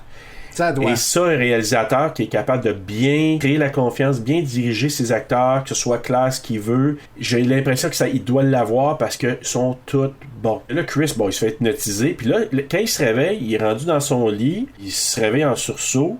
Il croit qu'il a fait un cauchemar, probablement. Il se demande ce qui s'est passé. Jusqu'à temps que, là, parce qu'on le voit, le lendemain matin, il s'en va dehors, puis là, il se met à prendre des photos. Là, il voit Georgina dans la fenêtre. Il se réveille, puis il prend son téléphone, puis il est pas branché avant. Ouais, ça commence comme ça, t'as raison. Là, il va voir dehors, il voit Walter qui est en train de couper des bûches de bois. Il se met à jaser avec lui, puis c'est là que Walter, il apprend que... Ah, tu t'es fait hypnotiser par Missy hier soir. Ok, ça s'est vraiment passé, là. Je me suis fait hypnotiser. Et qui a perdu l'envie de fumer, justement, grâce à l'hypnose de Missy. Walter, on se rend compte que lui aussi, il est frocking bizarre, pour reprendre le terme de frocking. On s'en doutait pas déjà. Ouais, c'était déjà comme très, très évident, parce que là, on le voit, il parle, là. Avant, là, on l'a pas entendu parler. Et puis là, qui sort une ligne, oh... One of a kind, top of the line. Quand il parle de Rose, moi, là, quand il dit ça, je suis là, il est vraiment trop bizarre. Ok, fait qu'il dit ça de sa petite fille? Non, il dit ça de Rose. Ben, de sa petite fille, oui. Et oh, maudit cochon! Ouais. Mais tu sais, fait que là, Chris, il revient dans sa chambre puis il dit à Rose que hey, finalement, ta mère m'a hypnotisé. Puis dans une scène coupée, parce qu'on la voit pas là, mais dans une scène coupée, on apprend que Rose avait déjà été hypnotisée par sa mère quand elle était jeune, avant de faire une pièce de théâtre. Ah! Tout ça comme ça, là. Mais c'est ça qu'elle dit. Ah, elle t'a pas fait ça, mais déjà j'ai fait ça moi aussi. Quand j'étais, je pense au primaire, je crois, quand je faisais une pièce de théâtre au secondaire, elle m'a hypnotisé avant pour m'empêcher le stage fright, là, m'enlever la peur de la scène. Ok, mais c'est vraiment pas, je t'ai fait ça, c'est pas correct. Mais ça aurait enlevé de la tension, je pense, de le mettre là. C'est pour ça, je pense qu'il l'a coupé. Ouais. Et là, il dit... Ouais, Walter, il semble avoir un petit quelque chose pour toi, hein, Rose, la mère qui me parlait. Ah ouais, comment ça? Fait que ça a l'air de rien pour tout de suite, mais plus tard, on va voir qu'il y a quand même un lien. Ben, on sait déjà, tu l'as dit. Ouais, là, oui, mais vous allez voir peut-être plus efficacement. Ben, on sait pas tout, là. On va savoir un peu plus tantôt avec les photos. Donc là, il y a une gang de personnes âgées qui arrivent pour la fameuse fête annuelle. Donc ça arrive en char et c'est une gang de blancs qui arrive. Ils font des présentations. Là, Chris et Rose s'en vont se présenter aux gens. Puis là, j'ai marqué que justement les couples, ils semblent fascinés par Chris. Puis il y en a un, le gars, il parle de Tiger Woods. Hey, je connais Tiger Woods. Tu regardes ça, toi, le golf? Bon, en tout cas, je l'ai connu, Tiger Woods. Puis là, après ça, on voit... Tu sais que ça me fait rire, ça, par exemple, sérieux, là. Je me rappelle tellement, genre, de quand j'ai rencontré du Nouveau Monde. Ah, moi, j'ai un cousin qui est homosexuel aussi, tu le connais peut-être? On a un bottin exclusif, tu sais. Ça s'appelle Grindr. Oh my god. Oui, c'est vrai, c'est trop vrai ce que tu dis. Ah, c'est typique parce que là, il rencontre une gang de couples âgés, blancs. Puis là, il voit Chris, ils sont comme fascinés. Puis là, à un moment donné, t'as Nelson puis Lisa. Puis là, Lisa, que ça va toucher à Chris. Oh my god, si tu veux, qu'est-ce qu'on dit des Noirs? Puis t'es vraiment fait fort, puis etc. Enfin, le fucking la snatch qui s'énerve, là. Ça s'en vient pour elle, là. Tu vois bien, Oh my god! Avec son gars qui est comme vraiment sur le point de mourir, là, son mari. On voit un autre couple, là, le gars qui lui dit Hey, black is the fashion, le noir est à la mode. Le noir est à la mode. J'imagine le monde qui se peinture la face toute noire avant de partir, là. Je vais être à la mode! Je suis à la mode! Et là, un peu plus tard, ben c'est ça, là, Chris qui se promène, et qui son appareil photo, je pense encore. Puis là, il rencontre Logan King, le seul des noirs parmi cette gang-là, habillé avec un genre d'habit. Il est pas noir? Logan, ben oui. Logan qui est finalement qui est. Ben oui, Logan, ok, ouais, excuse-moi, je pensais que tu parlais de l'autre. Non, Logan. Il prenait ses photos, puis qu'il parle avec l'artiste, là, puis qu'il dit qu'il a perdu ses yeux. tout de suite après ça. Ok. Mais là, il parle avec Logan, puis là, il y a Philomena, qui est la blonde de Logan. Philomena, qui est une personne un peu plus âgée, blanche. Et là, Logan qui se comporte bizarrement. Et puis là, sur le coup, Chris, il pensait... Oh my god, je vais avoir un brother, genre un gars noir enfin, je vais me sentir correct. Ça va y parler, puis Logan qui est bizarre au bout. Il a fait l'erreur que moi j'ai déjà faite d'une certaine façon, parce qu'il l'a approché en se disant qu'il était noir. Mais moi, ça m'est déjà arrivé. Enfin, je suis pas le seul gay quand le gars, il était pas gay. Oh! Non, mais quand tu t'en rends compte et que tu patines pour en revenir, là, je vais te dire que... Tu peux pas te sortir de ça. Comme j'ai déjà dit à quelqu'un qui montrait des photos de San Francisco, puis montrait des maisons, je dis, hé, tabarnouche, méchant chac, hein? Ouais, c'est là que mon père habite. Ouais. Tu peux pas te rattraper de ça. Tu sais, tu veux rentrer dans le plancher, genre, comme... Sunken. Ouais, c'est ça, va dans The Sunken Place et ne ressors jamais. Non. Viens donc m'hypnotiser, s'il te plaît. Je me suis dit ça moi-même. Sink into the floor. Sink. Sink. Et fait que là, c'est ça. Mais là, écoute, c'est ça. Logan, il pousse l'affront de dire à sa blonde Philomena. Ouais, c'est ça. Chris est en train de me dire qu'il se sentait bien vu qu'il y avait un autre noir dans la place. Fait que... c'est pas rassurant pantoute. T'as-tu vu quand il vient pour donner la main... Ouais, il veut faire un prop, puis l'autre, il prend le... Puis l'autre, il prend la main, tu te dis, OK, il y a aucun lien potentiel avec lui, c'est bizarre. Il continue à se promener, puis tout ça, donc il s'en va. Puis là, on voit qu'il y a, tu sais, un peu comme s'il y avait un party qui se préparait, des chaises sont étendues devant un genre de gazebo, et il y a un gars qui est assis là, Daniel, il s'en va lui parler, puis là, il apprend que le gars, il est aveugle, il s'appelle Jim Hudson, puis c'est un propriétaire de galerie d'art. Je pense que c'est ça, hein, c'est un propriétaire d'une galerie d'art. Si j'ai bien compris, moi, je pense que j'ai plus vu... Ou un dealer d'art. Compris que c'était un artiste déchu. Ouais, aussi. Là, Chris, il s'aperçoit que... Ah, vous êtes Jim Hudson? Le Jim Hudson? Ouais, Chris, t'as vraiment un bon oeil. tes photos, puis tout ce que tu fais, c'est vraiment super bon. OK. Il jase un petit bout, on voit qu'il échange, puis on sent que Jim... Ben, en fait, on sent pas trop que Jim, il y a de l'amertume encore, mais tu sais que c'est comme si il reconnaît le talent de Chris là, comme photographe. En même temps, ça devient rassurant. Oui, ben oui. C'est que là, on est comme, il y a quelqu'un qui parle avec lui. Qui l'apprécie pour son talent. Tu sais, c'est ça qu'il voit C'est pas, ça. genre l'espèce de couverture noire, puis chose Exact. que plus tard est révélée, toujours pas à la fin non plus, là. Non, t'as raison. Et là, Chris qui rentre dans la maison, il monte à l'étage. Et ça, c'est un des moments aussi très creep du film. Les gens arrêtent de parler, puis qui regardent vers le haut, comme si on est attentif. Et ça m'a fait penser à 2 films, ça, Stepford Wives. Ben 3 films d'abord. Oui, Stepford Wives. C'est ça. Je sais, moto, j'ai bien de la misère. Là, je l'ai dit, puis j'ai calculé toutes les syllabes, moi. Stepford Wives. Donc, je vais t'en nommer 3 d'abord. Ça m'a fait penser à ça. Invasion of the Body Snatcher. Mais surtout, Stanley Kubrick. Lui, il est renommé pour les regards dans ses films. As-tu vu dans The Shining, quand que Wendy, elle se promène, puis que le genre de nounours est en train de faire une genre de pipe au monsieur, puis là, quand elle arrive là, les deux se retournent, puis ils regardent. Je me rappelle du nounours qui fait la pipe au monsieur, parce que j'étais encore confus par rapport à ça. Ouais, mais ça, on va le couvrir de Shining, puis on en reparlera de ça, je vais pas t'en parler. Mais aussi dans Eyes Wide Shut. J'ai jamais La vu. même chose, il y a des regards, les gens se retournent, ils regardent. Et le plus drôle là-dedans, plus tard, je me souviens plus si c'est Rod qui parle de ça, il fait référence au film Eyes Wide Shut. Et là, je me suis dit, hey, moi, sans entendre ça, j'avais fait des liens à cause des regards, tu sais, les gens qui arrêtent de parler. Mais Eyes Wide Shut, c'est un film d'horreur. Non, mais c'est un peu spooky. Je te dirais, je pourrais pas dire horreur, mais c'est spooky par moment. Ok, c'est comme ça, ouais, c'est dérangeant, là, ça vient. C'est dérangeant, t'as un feeling vraiment pas bien quand tu regardes certaines scènes, tu dis, tu sais, c'est ça. Un film malaisant. Ça vaut-tu la peine que je passe par-dessus Nicole Kidman pour le regarder, ou c'est pas... Oui, parce que tu ne vois pas Nicole Kidman ni Tom Cruise là-dedans. C'est ça la force de ce film-là, de Kubrick, qui est son dernier film d'ailleurs, là, avant qu'il meure. Mais oui, passe par-dessus ça, puis il faut que tu regardes ça. Ok. Ben là, tu les vois pas dedans, mais c'est eux autres les principales. Tu les vois, mais c'est pas du Nicole Kidman, c'est pas du Tom Cruise. Ok, je comprends ce que tu veux dire. Tu vois pas, là, ok. Tu ne ressens comme, pas ça. Sur le cover, c'est comme eux autres. Je me rappelle juste du nez de Nicole Kidman par-dessus le nez de Tom Cruise sur le poster. Non, mais tu vas voir, pour moi, là, tu dois le voir au moins une fois. Okay. Moi, je veux le réécouter bientôt parce que c'est un film qui m'a tellement perturbé. D'ailleurs, je l'avais vu ce film-là au cinéma de l'Université du Québec en Outaouais. Il présentait des films. Là. J'étais allé le voir à l'auditorium. Je suis sorti de là tout croche. Puis quand je l'ai réécouté, j'étais encore tout croche, malaisant. Mais ça vaut la peine. C'est un film comme ça. Mais en tout cas, bref, quand je vois ça, ces regards-là, ça me ramène à ce genre de film-là. Puis c'est drôle parce que pas longtemps après, Rod, il fait allusion à Eyes Wide Shut. Je me suis dit, OK, il y a quelque chose là. Donc, une fois qu'il monte à l'étage, puis tout le monde s'arrête, on s'aperçoit, c'est ça. Georgina avait débranché le téléphone de Chris. Et là, Chris qui disait à Rose... Viens ici, Rose. Là, Georgina a débranché mon téléphone. Je sais pas ce qu'elle a. C'est vraiment bizarre. Puis c'est surtout que ça fait 2 fois, là, tu sais. Ouais, c'est ça.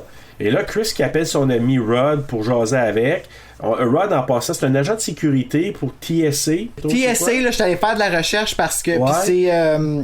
c'est une agence... Tabarnak, je l'ai pas écrit. Mais c'est une sécurité privée. Ouais. Il avait l'air fier de le dire, en tout cas, tu sais. Ouais. Mais en même temps, c'est ça. C'est un peu secondaire. On sait que c'est une agence de sécurité. Donc, on apprend que Rod, il travaille pour lui. Puis là, il dit... Écoute, j'ai été hypnotisé par la mère de Rose. Are you crazy? Sac ton camp de là, va-t'en. Puis là, il commence à faire des allusions à Sex Slave, puis à Jeffrey Dahmer, puis tout ça. Puis tu sais, comme... Il dérape, là. Mais c'est tellement drôle. Il dérape pas tant que ça, je trouve. Tu sais, quand il passe, là. Non, mais tu sais, de parler de tête coupée, puis que la tête fait la pipe à quelqu'un, puis tu sais, il en met une couche de plus. C'est drôle que tu dis ça parce que j'ai marqué. En même temps, quand il dit de sacrer son camp, puis il parle de sex slave, puis de toutes ces affaires-là, Rod a tellement raison sur cet aspect-là, mais on le sait pas encore. Fait que là, Georgina, et là encore là, une autre scène clé. Georgina qui vient dans la chambre pour venir parler avec Chris. Puis encore là, il fait le saut quand elle voit, tu sais, tabarouette, il cherche le qui est là. C'est ça. Tu sais, il raccroche, puis là, elle est là. Tabarouette. Ouais, mais c'est parce que c'est de la mec, elle est hello. Ah oui. c'est le... tu sais, y'a rien comme tu vois, tu peux me dire allô comme tu veux, mais elle, hello. Non. Peu importe ce qu'elle dit, c'est creepy. Là, tu sais, elle dit je suis venu m'excuser. Là, j'ai dit. Puis tu vois comment qu'elle approche tranquillement, puis on dirait.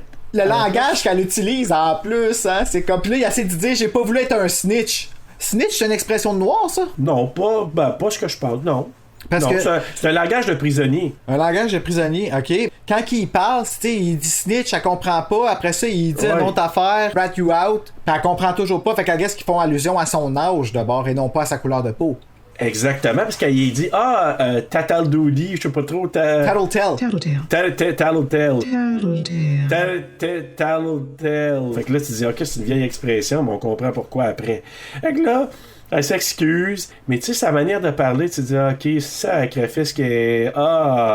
Le sourire qui s'en va pas de sa face. Ouais. Son petit rouge à lèvres trop parfaitement placé là, sur sa bouche. Puis. Malaise. Regarde, je la regarde sur mute en ce moment, puis je la trouve terrorisante. C'est incroyable. Quelle performance de Betty Gabriel. Comment qu'elle a fait pour pas rire? Je sais pas. Et là, à un moment donné, il parle, de ce qui se passe un peu. Écoute, bon. Puis là, elle dit, oh non, la famille Armitage me traite comme si j'étais de la famille. Ben oui, t'es de la famille, là. C'est parce qu'il fait une allusion par rapport au fait qu'ils sont noirs les deux. Ouais. Fait qu'il essaye de dire de quoi pour connecter avec elle, justement. Puis on dirait que ça provoque de quoi. Ça déclenche quelque chose, oui. Ouais, c'est comme un trigger qui fait comme que on sait plus tard c'est quoi qui arrive. C'est terrorisant. Mais t'as raison, c'est un petit déclencheur, il y a quelque chose qui est venu la chercher, puis là, il y a une petite lame qui coule. Oui! Puis là, tu la regardes, puis la petite lame qui reste sur le bord de sa lèvre, puis là, oh non. Non. Oh, non. Ben, regarde, tu vois, quand elle fait ça, le non, là, au début, tu regardes ça, tu trouves ça drôle, tu trouves ça épeurant aussi parce que c'est dans ta face. Mais tout le long, ce qu'elle est en train de faire, tu sais qu'elle est en train de se battre contre l'autre, là. Ben, c'est qu'elle est comme non. Elle continue parce que c'est comme, elle maintient ça pour comme garder l'image, là, tu sais, là. Ben, dedans, là, il y a un combat intérieur. Ouais. Hey, c'est. Solide. Si, tu m'en parles, j'ai des frissons, man. Je trouve ça fucking épeurant, ça. Je vous jure, si vous l'avez vu, vous allez comprendre. Vous l'avez pas vu. Non. Regardez ça. C'est juste trop bon. Georgina, là, c'est wow. Une fois qu'elle s'est excusée, elle a eu sa petite lampe à repart, elle s'en retourne. Et là, Chris qui fait juste dire This bitch is crazy, man. Hey, tu peux comprendre. Là, j'ai marqué Betty Gabriel est insane. Et juste comme. Ah, ouais. C'est incroyable. Tu fais d'autres choses, hein? Je suis curieux, je vais checker. Oui, je suis allé voir, mais tu peux aller voir, là. Elle a joué aussi dans. Faudrait que tu ailles voir, mais c'est. Elle a joué dans. As-tu joué dans Twilight Zone? On va voir parce que je sais qu'elle a joué dans quelques autres éléments, quelques autres films qui sont connus. The Purge, ok. The Purge, oui, elle a joué dans The Purge, puis elle a joué dans une autre série qui est quand même assez connue. Là. J'aime ça, les talents. J'aime ça quand le monde ils ont des talents, là, puis que ça m'impressionne. Et là, Chris s'en va à l'extérieur et quelqu'un qui dit hey, qu'est-ce que c'est d'être un Afro-Américain, blablabla, présentement. Bref, ils se mettent à jaser. Et là, Chris, il prend une photo de Logan avec son téléphone, puis là, ça semble créer quelque chose chez Logan King, puis là, il est comme paralysé par le flash. À un moment donné, il se met à saigner du nez. Puis là, il commence à crier hystériquement, et c'est là probablement que ça devient le titre du film. Puis là, il dit à Chris Get out! Get out! Va-t'en! Et là, Chris qui se demande, il capote, Chris, tout le monde capote, puis là, t'as Dean qui est en train d'expliquer à toute la gang. Ouais, c'est ça, Logan, il a une crise d'épilepsie.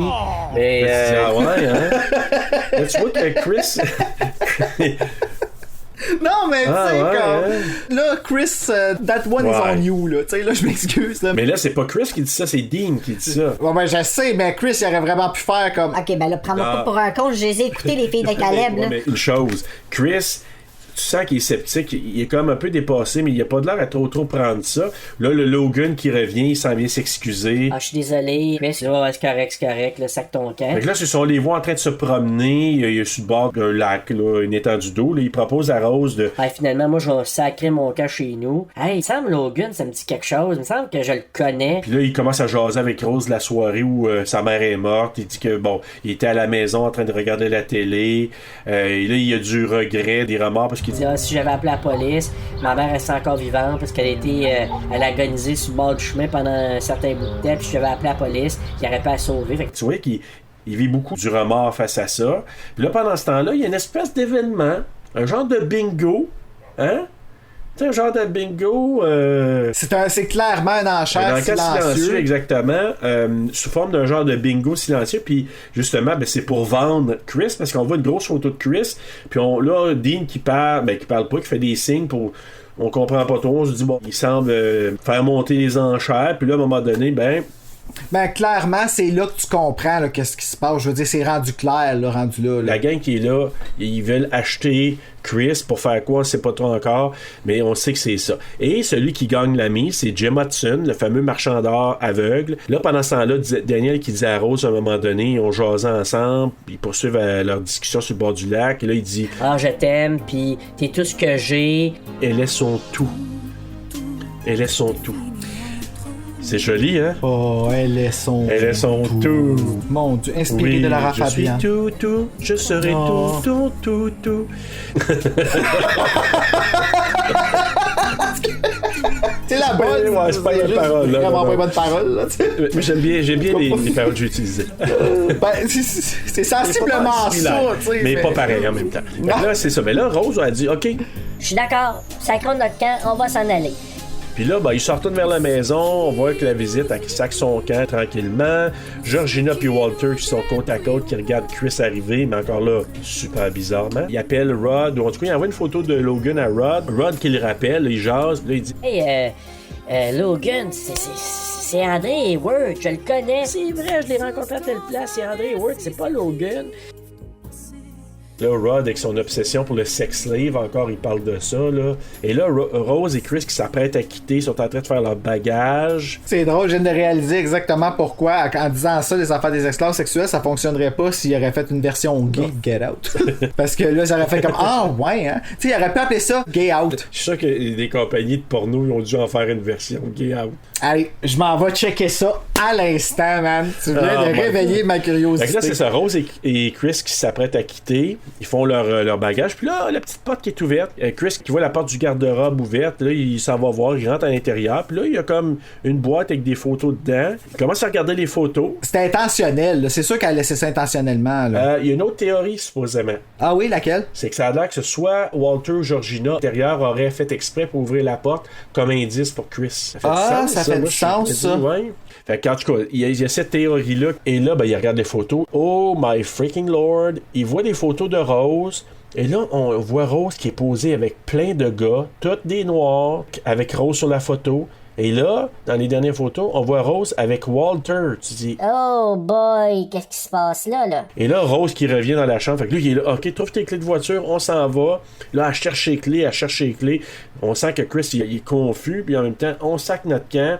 Il doit se dire qu'on s'en aille, là, puis dans le char, je te poserai des questions, mais là, je veux juste partir. I wanna get out d'ici, là. Ouais. Ah, puis tu le sens, qui panique. Le ton, il lève, puis t'es comme, oh, tu sais, tout d'un coup, qu'il s'imagine ça, fait qu'il veut pas trop sortir. Ça bug, là, chez lui, là. Mais ça t'as-tu fait ça, toi, gars? Comme la fille, on sait que Rose est pas fine, là. Ouais. On sait qu'elle est menteuse. On a trouvé les photos avec toutes les noirs et Georgina, tu sais. Fait qu'il y a comme aucune. C'est ça l'affaire qui est vraiment sick, c'est qu'il y a aucune limite jusqu'où elle va aller, y compris contre son orientation sexuelle, tu sais. Comme, je sais pas si tu comprends ce que je veux dire. Ça, c'est déjà sick. On sait qu'elle est comme pas correcte, mais somehow, quand elle continue à chercher ses clés, t'as crois. Elle veut vraiment te trouver, puis. En tout cas, moi, je la croyais, j'étais vraiment comme, OK, il y a une explication, parce qu'elle a vraiment pas l'air de comprendre, mais somehow, toute sa famille a l'air pas normale, mais elle continue à rusher. Je commençais à avoir des mini-doutes, mais là, j'étais là, OK, elle cherche encore les clés, elle va-tu trouver, bon Dieu? Là, elle cherche, puis là, Chris qui descend avec ses affaires, Rose qui suit, mais là, on voit que la famille sont là, ils empêchent Chris de quitter. Donc, Jérémy Amard qui essaie de l'empêcher de sortir avec un bâton de crosse, là, comme tel. Là, on voit que Dean puis Missy qui se rapprochent, s'en vient le voir. Missy avec sa maudite tasse de thé, avec sa cuillère encore. Là, Dean qui commence à faire un discours, il parle de mortalité, puis là, il dit que l'humain est un dieu captif d'un cocon, va vraiment tomber sa tête. Et là, Chris qui capote. Ah ouais, Rose, trouve les clés, let's go, on veut partir. Puis qui crie, là. Tu vois qu'il panique. Et là, Rose, elle trouve les clés, puis elle dit, ah, tu sais que je peux pas te donner les clés, mon amour, hein? You know I can't give you the keys, right, babe? Ouais, puis elle dit ah, c'est ça, sa face, ça change. Là. D'un coup, tu vois, la personne est comme plus la même. Oh boy. D'un coup. T'sais, elle passe d'un mode panique, faut que je trouve les clés, je les ai trouvées. Tu sais que je peux pas te les donner, hein? Je les ai depuis le début, mais je suis pas de ton bord, mon grand, t'es vraiment tout seul. Fait que là, tu dis, oh! Fait que là, pendant qu'on a un petit accalmie, je vais en profiter pour... Écoute, j'ouvrirai pas les liens parce que je veux pas prendre de chance, là. Mais Todrick Hall, qui est très connu de la communauté gay, un peu le fils à RuPaul. RuPaul s'en occupe beaucoup pour sa carrière. C'est lui qui a fait... Nails, hair, hips, heels, ass, fat, lips, real, purse, full. En tout cas, il est très populaire. Là. Il a fait sa place, il est parti de YouTube, puis lui, il a fait un espèce de parodie de Get Out qui s'appelle Get Out of the Closet. Que je trouve ça très drôle. Puis là, ben, il pourrait avoir bien des enfants, parce que si tu marques Get Out Gay Porn sur Google, ça va te sortir Get Out of Me. Ça fait du sens. En fait, tantôt, quand on disait ça, quand tu disais Gay Out, moi, je pensais à Get Out, je dis, ouais, ça pourrait avoir du sens aussi. Ouais. Get Out of Me. Ok, excusez. Ok, fait que les autres, ils ont pas rapport. Je pense pas qu'il y en a, mais. Petit. Ben, c'est ça la petite barre. Petit intermède. Ce film vous est présenté par Get Out of Me. Une production de Plum House. Ouais, Come House. Ok. On va aller loin, là, on continue. Donc, c'est ça. Et là, c'est drôle que tu dis ça parce que je m'étais laissé une note. Changement d'attitude complet de Rose, là. Pow! Tu sais, à la seconde même, là. Ouais, elle est comme, ben, vraiment sociopathe. Après ça, tu le vois, elle a plus zéro émotion là, de tout le reste du film. C'est incroyable le changement. Puis pourtant, tout le long du film est très émotive. Tu le vois quand elle s'emporte par rapport au racisme puis toutes ces affaires-là. Fait que c'est comme...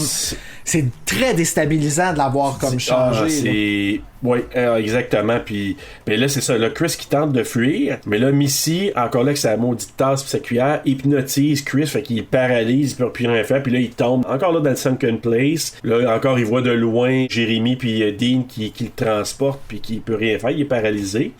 Pendant ce temps-là, Rodney, qui est vraiment inquiet de ne pas avoir des nouvelles de Chris, il fait des recherches, puis là, il découvre que André est porté disparu depuis quelques temps, je sais pas si ça fait quelques semaines. Et là, il dit... Je le savais, écoute, ils l'ont kidnappé, puis encore, bon, tout ça.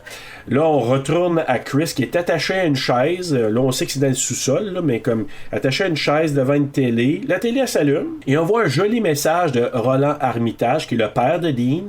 Et là, il parle d'une procédure qui s'appelle la procédure Coagula.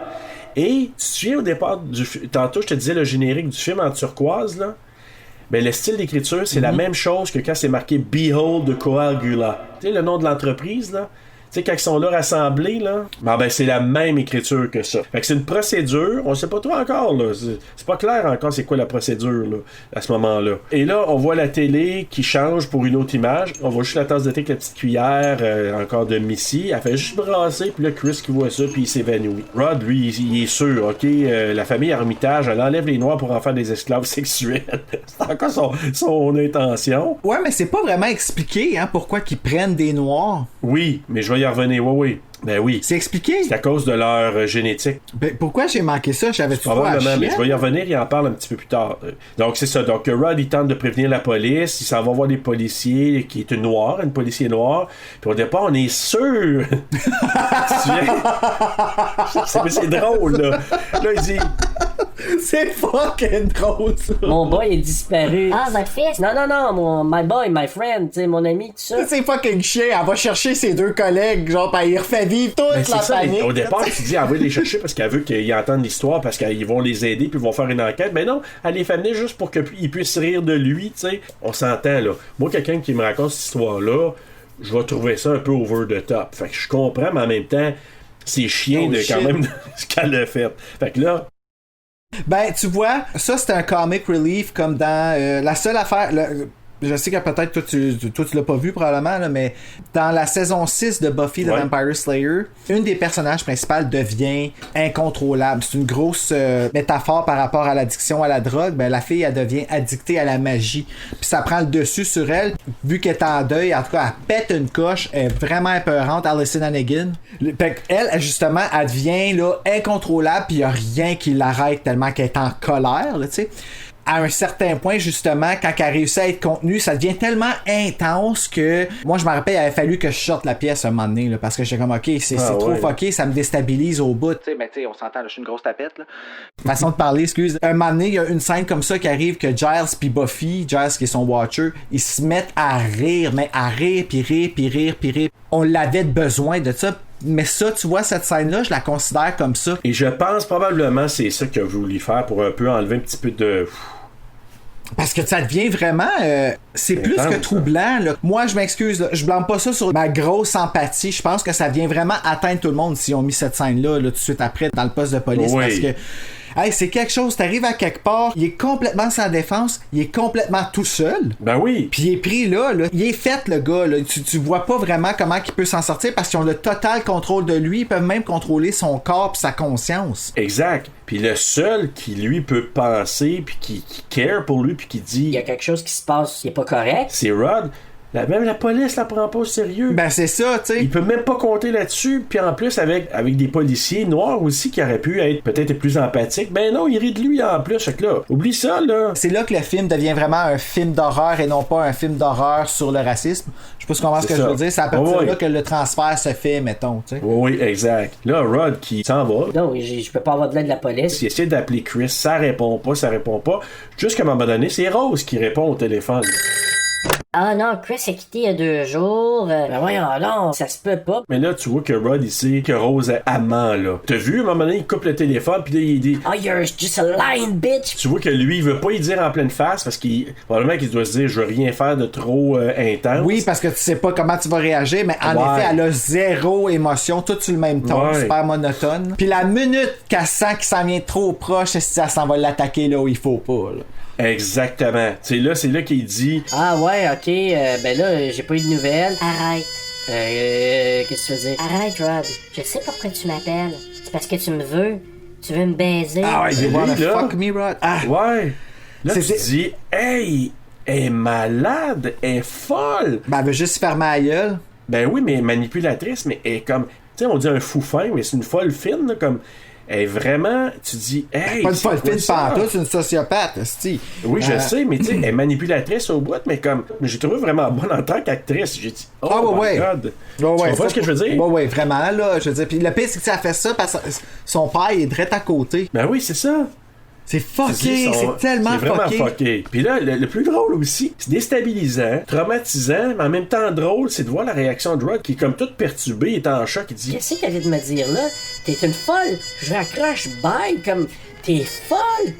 Je t'appelle pour dire que ton chum, on sait pas il est où, puis tu me dis ça?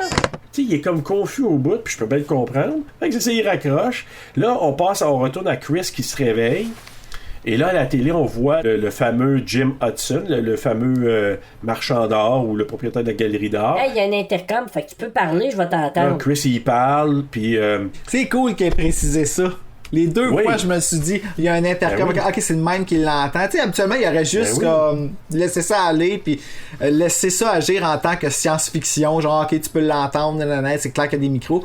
Mais là, ils l'ont communiqué, pour rendre ça plus humain, on dirait. Je trouvais ça nice, oui. Tu sais, c'est comme si Jordan Peele il a dit, je trouve ça con quand je vois ça dans les films. Moi, je vais expliquer pourquoi ils peuvent se parler. Tu comprends? Ouais, ben c'est ça. C'est pas un film où est-ce qu'on se fait prendre pour des épais, tu sais.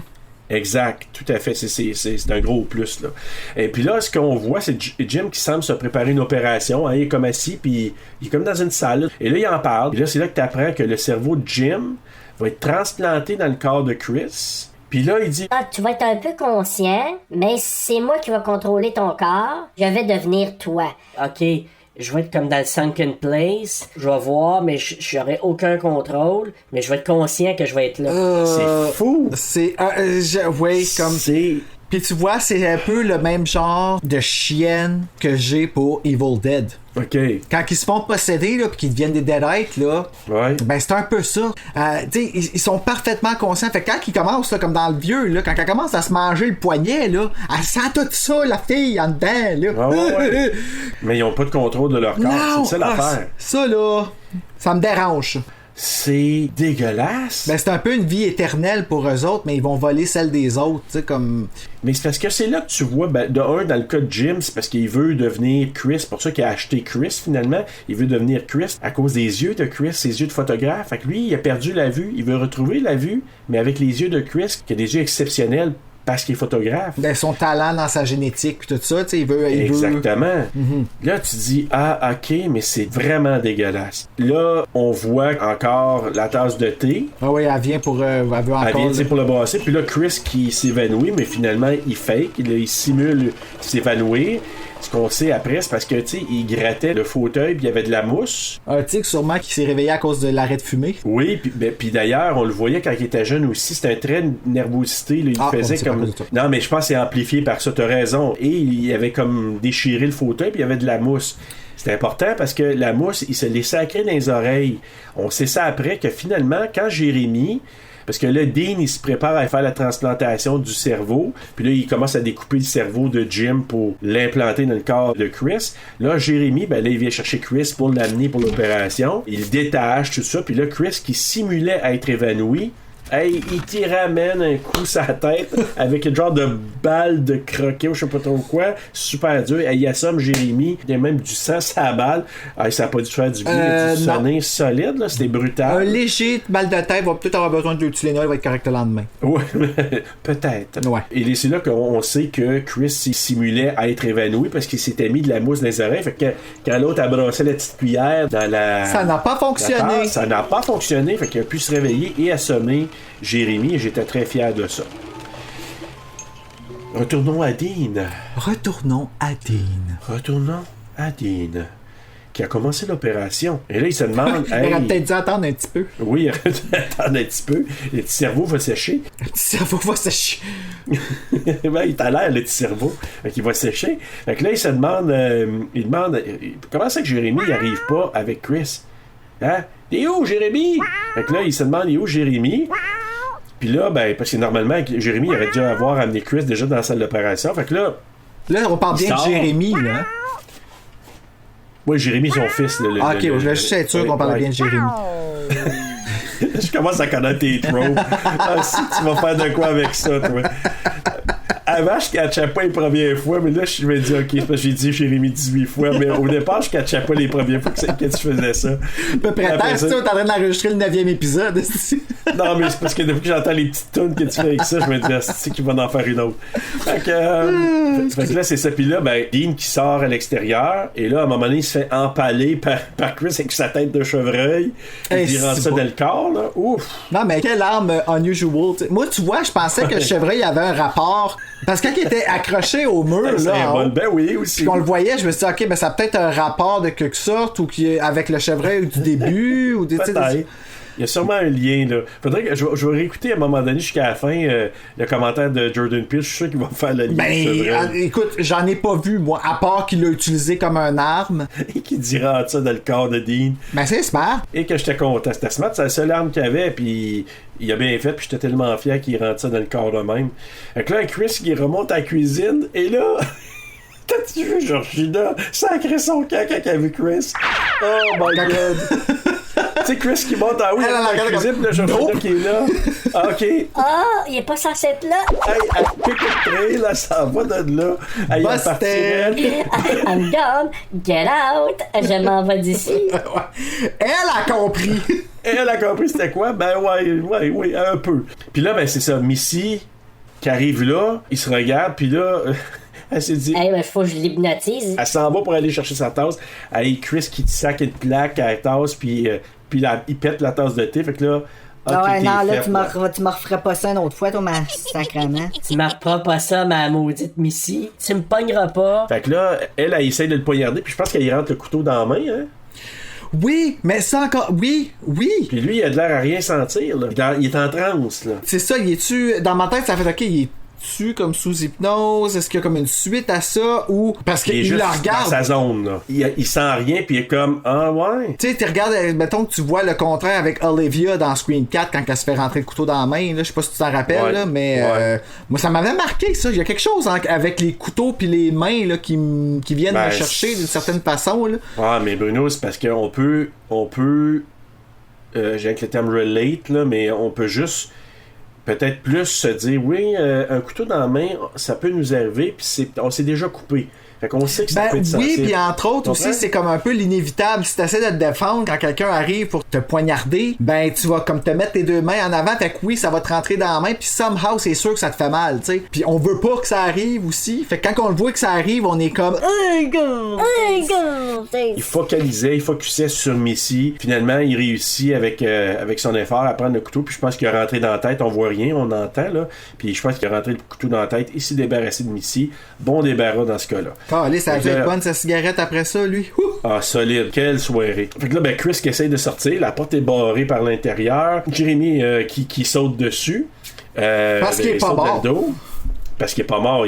Après, ça te fait péter la tête de même, mais bon. Bref, il réussit à prendre, je sais-tu, une clé, je sais pas, il prend quelque chose dans la porte, il rentre ça dans la jambe à Jérémy, puis là, Jérémy est à terre, puis là, il écrase la face, la tête avec ses pieds. Tu vois que la rage de notre ami Chris, là, probablement qu'il a dû y défoncer la tête. La rage ou la peur, man. Je te dirais que la peur a joué vraiment en plus là-dedans, genre l'autodéfense, là. Parce que je pense pas qu'il est enragé. J'ai l'impression qu'il est vraiment comme...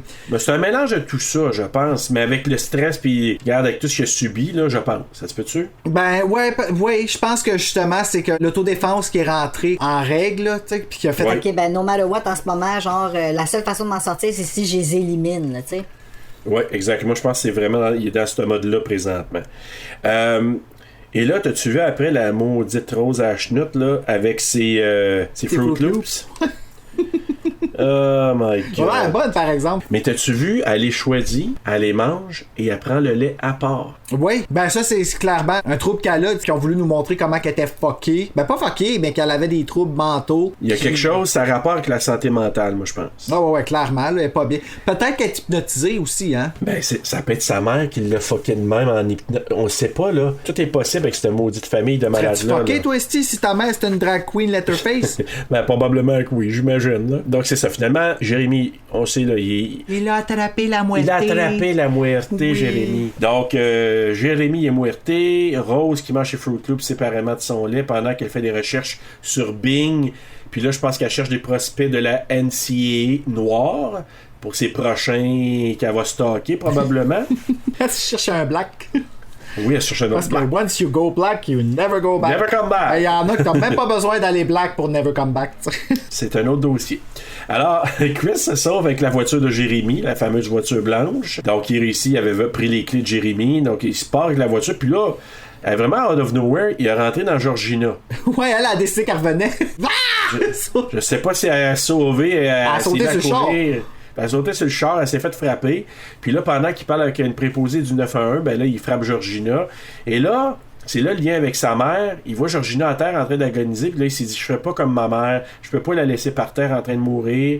Fait que là, il dit, non. Pourquoi tu fais ça? Et finalement, il décide de prendre Georgina, la mettre dans le char sur le siège passager, de décoller. Puis là, pendant ce temps-là, Rose, elle sort à l'extérieur avec un fusil. Puis là, elle dit, Grandma, hey, grand-mère. C'est le reveal, je l'aurais pas fait comme ça, mais ok. Ouais. Tu sais, comme elle qui se parle tout seul. Get him, Grandpa. Come on, Grandma. Non, là, tu sais, c'est quelque chose qu'elle se serait dit dans sa tête, mais en même temps, comment d'autres tu voulais qu'il révèle ça à ce moment-là? Ouais. Mais, hey, il pouvait pas être parfait, le film, là. Ben non. Mais là, Georgina, elle se réveille. Puis là, c'est là que tu vois la perruque avec comme déplacée, tu vois sa cicatrice sur le front. Là, tu te dis, ah, ok, ils ont transplanté le cerveau dans sa tête. C'est la grand-mère, puis c'est elle qui donne le corps. Et là, elle pogne une rage, elle attaque Chris. Une rage? C'est spooky, là. C'est bon. Elle avait de l'air d'une mot. Elle m'a fait peur encore, là, la Moses. Oh shit. Tu sais, là. Ben là, Chris qui se fait attaquer, il perd le contrôle. Il frappe dans un poteau, ils sont assommés, mais on présume que Georgina est décédée, mais on n'est pas trop sûr encore là. S'il y a un Get Out 2, ben Georgina, elle peut revenir, on sait pas. No.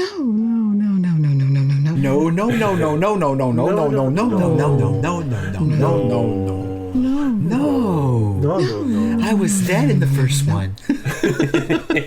I don't want to come back. I want to get out. I want to get out. Avec une larme. Avec une larme qui coule, puis qui reste sur le bord de la petite lèvre. Petite lèvre. Là, Chris qui sort de la voiture, il est comme poqué, il est en train de boiter en marchant le plus vite possible. Rose qui court en arrière, qui avec son fusil qui tire, là, elle tire sur le char, elle pète le miroir, elle pourchasse Chris. Et là, elle dit à Walter qui est à côté, attrape-le, grand-père. Fait que là, lui, il part à la course, Walter, on sait qu'il court vite, qui rattrape Chris, qui saute sur Chris. Là, on sait que Walter est le corps du grand-papa de Rose, donc on sait que Roland Armitage, c'est Walter. Walter essaie de tuer Chris, il essaie d'y rentrer, je pense, comme les doigts dans les yeux. Mais là, Chris, il réussit à prendre son téléphone, puis à prendre une photo, mais le flash, ça paralyse, ça déstabilise Walter. Ah, mais il est chanceux en sacrifice, hein, parce que moi, le nombre de fois que j'ai essayé de prendre mon téléphone puis que j'ai pas eu le temps de sortir la caméra à temps pour prendre qu'est-ce que je voulais avoir, et en l'occurrence, toujours mon chien. Et tu sais qu'est-ce qu'on dit, Bruno? Il avait les gosses bénis. Ah!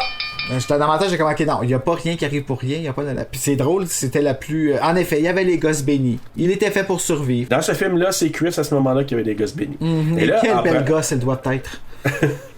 Je rentre pas dans ces gosses-là. Non, c'est moi qui vais le faire. Mais en prenant la photo, justement, l'appareil photo avec le flash, c'est un peu comme ce qu'il avait fait avec Logan. Finalement, Logan qui est André, finalement. Walter est comme déstabilisé. Puis là, tu sens que, hey, il est plus le même Walter qu'on a connu. Il est comme revenu au vrai Walter.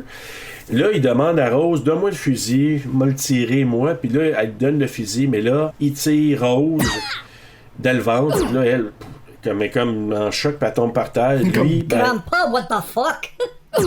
Pourquoi tu fais ça, et là, lui, en ayant le fusil, il se suicide. Pour moi, il doit réaliser. Ok, j'ai pris le contrôle un peu, là, présentement. Ça n'a pas de maudite allure, fait que je peux pas vivre de même. Et il se suicide. Là, et là, on voit Rose qui essaie de rejoindre le fusil. Et là, Chris qui enlève. Puis là, elle dit, oh, je suis désolé, Chris, je t'aime. C'est fucké, ça. C'est fucké parce qu'encore là, dans ma tête, je suis comme, je la crois-tu, là? Ben, moi, à ce point-là, avec tout ce qu'elle a fait jusqu'à date, c'est non. No mercy. Ouais, mais là, c'est hypnotisé. Oh, non. Peut-être, mais. Entre moi et toi, là. Et là, ça, c'est une autre scène que je trouve hyper efficace. Chris essaye de l'étrangler pour la tuer. As-tu vu le regard puis le sourire maléfique qu'elle a? C'est comme si elle avait été rippée complètement de tout ce qui était émotion. Oui, mais avec un sourire. Honnêtement, là, même après l'avoir écouté la 2e ou 3e fois, elle me fait peur. Oh oui, elle était peurante. Elle me fait peur avec ce sourire un peu. Tu sais, comme dans le film, on va couvrir Truth or Dare la semaine prochaine, mais... Tu sais, quand ils ont leur sourire... oui, je sais. Mais une coche de plus, elle avait ce genre de sourire-là. J'ai pas aimé ça. Puis tu dis, hey, folle, il est en train d'étrangler, elle fait cette face-là. Mais c'est parce qu'elle a un visage tellement angélique en plus. Je sais. Ça clash, tu sais. Le contraste est incroyable. Mais il la tue pas. Ils ont dit qu'il est comme pas capable de la tuer. Mais ça, c'est la version du Blu-ray, parce que je sais pas si t'as vu la version alternative. Non. Hein? Il y a une version alternative et il la tue, il l'étrangle. Ah. Et les policiers arrivent, il se fait arrêter, il se fait amener en prison. Sais-tu quoi? Je pense que je l'ai vu, cette version-là.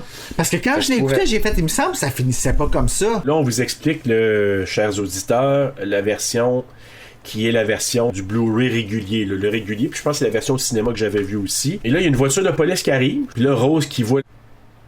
Help me, aidez-moi. Voulant dire, tu sais, elle veut faire à croire que c'est elle la victime.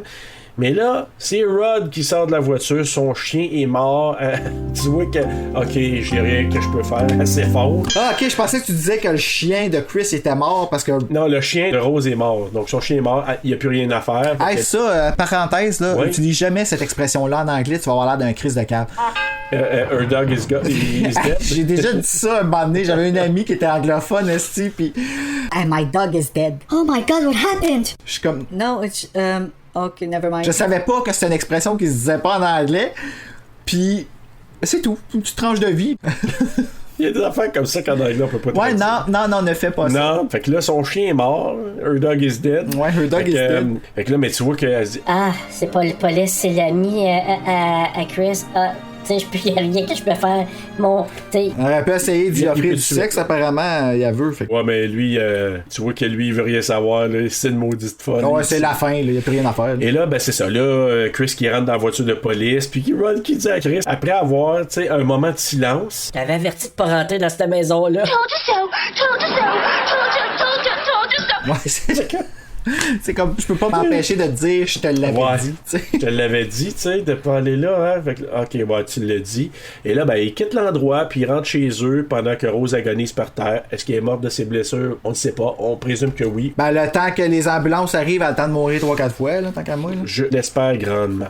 Alors, c'est la fin de notre fameux film Get Out, Bruno. Ouais, la fin t'es pas trop hot, par exemple. Je trouve ça bizarre que lui il arrive avec un auto de police. Ah ouais, mais tu sais qu'est-ce qu'il a dit? Et ça, c'est ma quote. Regarde, je prends ça parce que je vais te dire ma quote, ça va faire le lien de ce que tu viens de dire. Hey, hein? Tu dis ça, là, il y a Charles de police. Don't forget, I'm T.S. motherfucking Hay.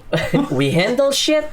That's what we do. Consider this situation fucking handled. Can I get an amen up in here? En effet, parce que fait qu'il a volé un char. Dans le fond, il a emprunté un char, le fameux TSA, il peut faire ce qu'il veut, il a toutes les ressources possibles, même un char de police, puis j'ai réglé la situation, c'est ça qu'on fait nous autres dans le TSA. Ah ben... Fait que... écoute, je suis bouche bée. Voilà, tu es flabbergasté. Je ne sais pas quoi te dire parce que tu as répondu à toutes mes questions. Tu vois, dans une seule quote. Ouais, malade. Et toi, Bruno, dans ta quote? Moi, la mienne est très très simple, c'est Hello. Hey, c'est le plus efficace hello du monde. Oui, exactement. Oui. Hello. En temps normal, je t'aurais dit, c'est poche ton asti de quote, mais là, je te dirais, je te comprends tellement. Oui, mais tu vois, moi, quand je l'écris, j'écris hell, tout en majuscule, trait d'union, O minuscule. Hello. Ah oui. Non, mais c'est le hello le plus efficace et terrorisant et malaisant qu'il n'y a pas. Et puis tout après, okay. non. Tu sais, c'est censé être drôle, mais non. Non. Écoute, coup de cœur. Allison Williams. All the way, cette fille-là, elle m'a tellement impressionné, là, celle qui joue Rose. Oui. Écoute, elle est convaincante en gentille, elle est convaincante en méchante, elle est belle comme un cœur, of course, mais c'est vraiment le fait qu'elle a été capable de m'avoir à ce point-là. Puis tu sais, ça a bien beau être une histoire de, ok, c'est dans le script, elle est actrice, mais il faut quand même que tu aies quelque chose pour que dans le même film, tu aies deux opposés dans ton rôle, puis que les deux, je te crois à 100%. Là. Je peux pas dire rien contre, je suis parfaitement d'accord avec toi. Mais moi, je l'inclus dans mon coup de cœur. C'est rare que je vais dire ça. Pratiquement tout. Ouais, ben, je sais ce que tu veux dire dans la mesure que où est-ce que ça a été dur pour Moutou de trouver qu'est-ce qui a comme le plus sorti du lot, là. Mais je vais te dire, là, moi, les acteurs, si je dois un peu préciser, selon moi, là, pour avoir des jeux d'acteurs comme on a eu, qui étaient tous bons, moi, je vais dire, la réalisation, la façon de diriger les acteurs de Jordan Peele, je suis sûr que c'est ça que ça a donné, parce qu'ils sont tous bons. Je peux même pas dire qu'il y en a un qui, même Jérémy que j'aime pas, il a réussi à me faire passer le malaise du frère qui essaie de faire faire passer un malaise au beau-frère potentiel. Mm-hmm. Oh ouais, puis, tout était bien le script était bien fait pour que on soit toujours sur la ligne du est-ce que c'est normal, est-ce que je réagis ou est-ce que non, ça pourrait être, tu sais. Je les connais pas, donc ça pourrait être vraiment comme très légitime comme comportement, tu sais. Mais Allison Williams, c'est ça son nom, Williams? Oui, Allison Williams. Je peux juste te dire, moi je suis parfaitement d'accord avec toi. C'est incroyable, sauf que moi, quand je l'ai réécouté 2-3 fois, après ça, quand je la voyais dans certaines séquences de début de film, j'ai regardé la face, j'ai dit ok, je peux comprendre maintenant. Ouais, ben tu le vois, quand tu sais qu'elle manipule, tu vois là, que c'est. Mais moi, j'ai eu la chance de la voir dans la série Girls. Puis dans Girls, là, elle me faisait chier aussi. Là. Mais d'une autre façon complètement. Je la trouvais immature, je la trouvais égoïste. Mais je l'aimais quand même. Fait que ça m'a impressionné de la voir dans ce film-là. Parce que, oui, je l'avais vu dans un autre genre d'émission, puis oui, toutes les actrices, puis tous les acteurs devraient être capables de... Mais tu sais, si on prend exemple Jennifer Aniston, j'adore Jennifer Aniston, mais pareil dans tout, là. On l'aime parce que c'est Jennifer Aniston, tu sais.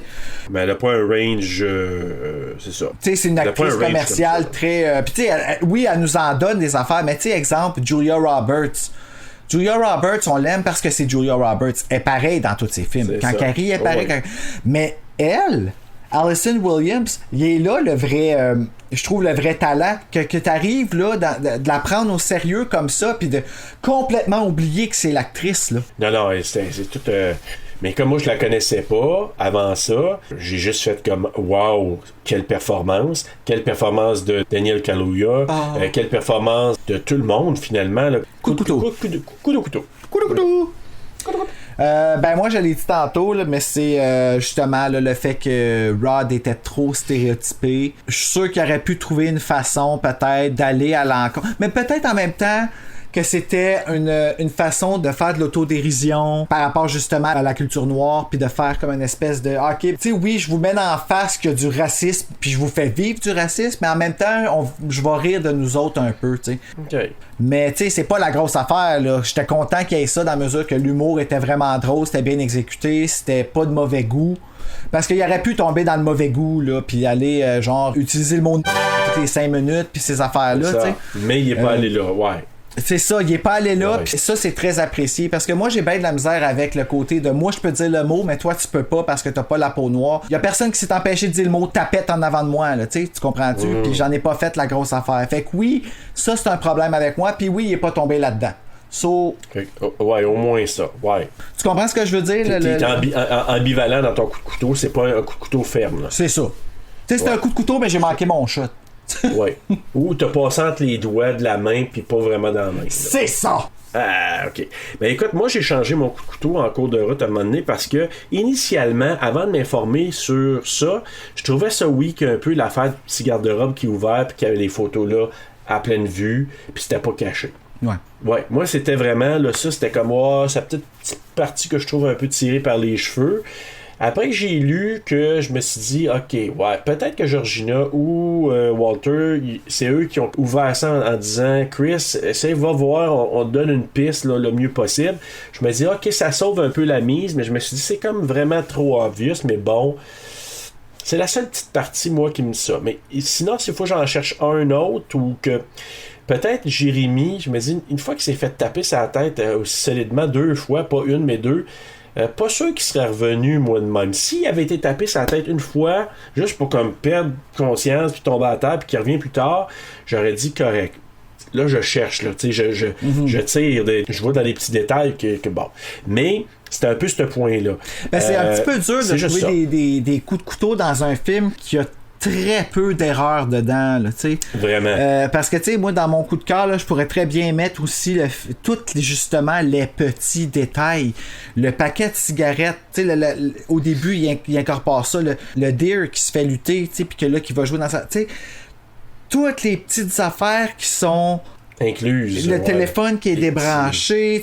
Tous des petits détails. Des petits détails. Son père olympique qui remonte de avant. Pis il y en a plein. Le Black Mold. C'est toutes des affaires comme. Puis je suis sûr que je la regarderai encore puis j'en trouverai d'autres. T'sais. Probablement. Comme l'affaire qui m'écœure un peu par rapport au film, c'est peut-être la fin. La fin, c'est comme qu'est-ce qui va se passer avec lui, Esther, là? Tu comprends-tu? Ouais. André, il va se passer quoi avec lui, là? Ouais. Toutes des affaires. C'est beaucoup de suspense encore. Veux-tu donner la morale de l'histoire, la note? Ma morale est vraiment, vraiment évidente. Laisse personne entrer dans ta tête car elle pourrait te trahir. Oh! Moi, je suis allé dans le très simpliste, là. C'est toujours stressant d'aller visiter sa belle famille la première fois. Tu dis? Des fois, ça l'est même 13e, 14e et 41e fois. Ouais. Je suis comme resté dans la même chiffre. Moi, à chaque fois... non, mais c'est vrai, comme moi, là, en tout cas, les premières fois, c'était toujours pour moi un stress. Mais la fois que, bizarrement, c'est quand j'ai rencontré la première fois les enfants de ma conjointe actuelle. Ah, c'est encore pire, ça! J'étais stressé plus que si j'allais faire une entrevue pour un poste de je sais pas trop quoi. J'avais la chienne. Ben, moi, toi, j'aurais peur d'aller faire une entrevue pour un poste que je sais pas trop quoi. Non, je sais, hein. C'est vague, hein. Tu postules pourquoi, mais je sais pas. Moi non plus! Hey Bruno, notre note. Moi, ma note, j'ai donné 4.68 sur 5. Un film qui est presque parfait, en fait. Ah, oui. Un film que tu peux pas regarder le soir.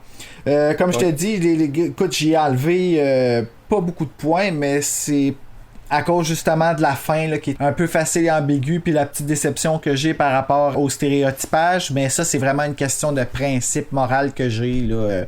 Mais oui, c'est pas mal proche de la perfection ce film là. Écoute, on va tellement se rejoindre. Moi j'ai donné un 4.8 sur 5. Oh, on est pas loin. On est vraiment pas loin, puis c'est un film que j'adore, que je réécoute et que j'aime encore, ce qui est rare pour moi.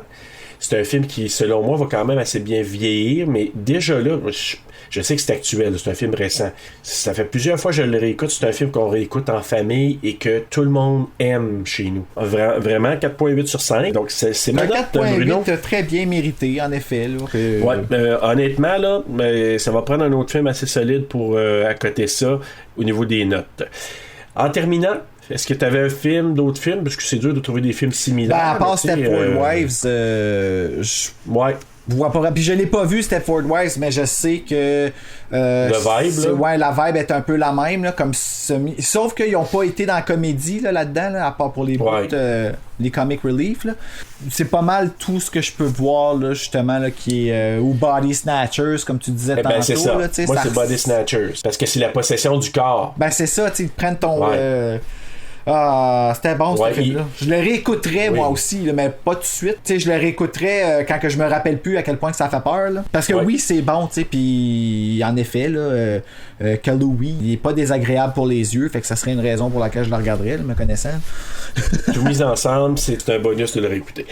Bruno, merci encore. Ça a été tellement plaisant. Puis écoute, ça, là, non seulement ça a été plaisant de faire la revue avec toi, mais en plus de faire une revue, une critique d'un film comme ça, ça a été plaisant d'écouter, puis ça a été plaisant de le faire. Là. Puis là, la semaine prochaine, c'est encore un Blumhouse. Oui, c'était un Blumhouse. J'avais pas pensé. Un autre Blumhouse récent, en plus. Oui, Truth or Dare.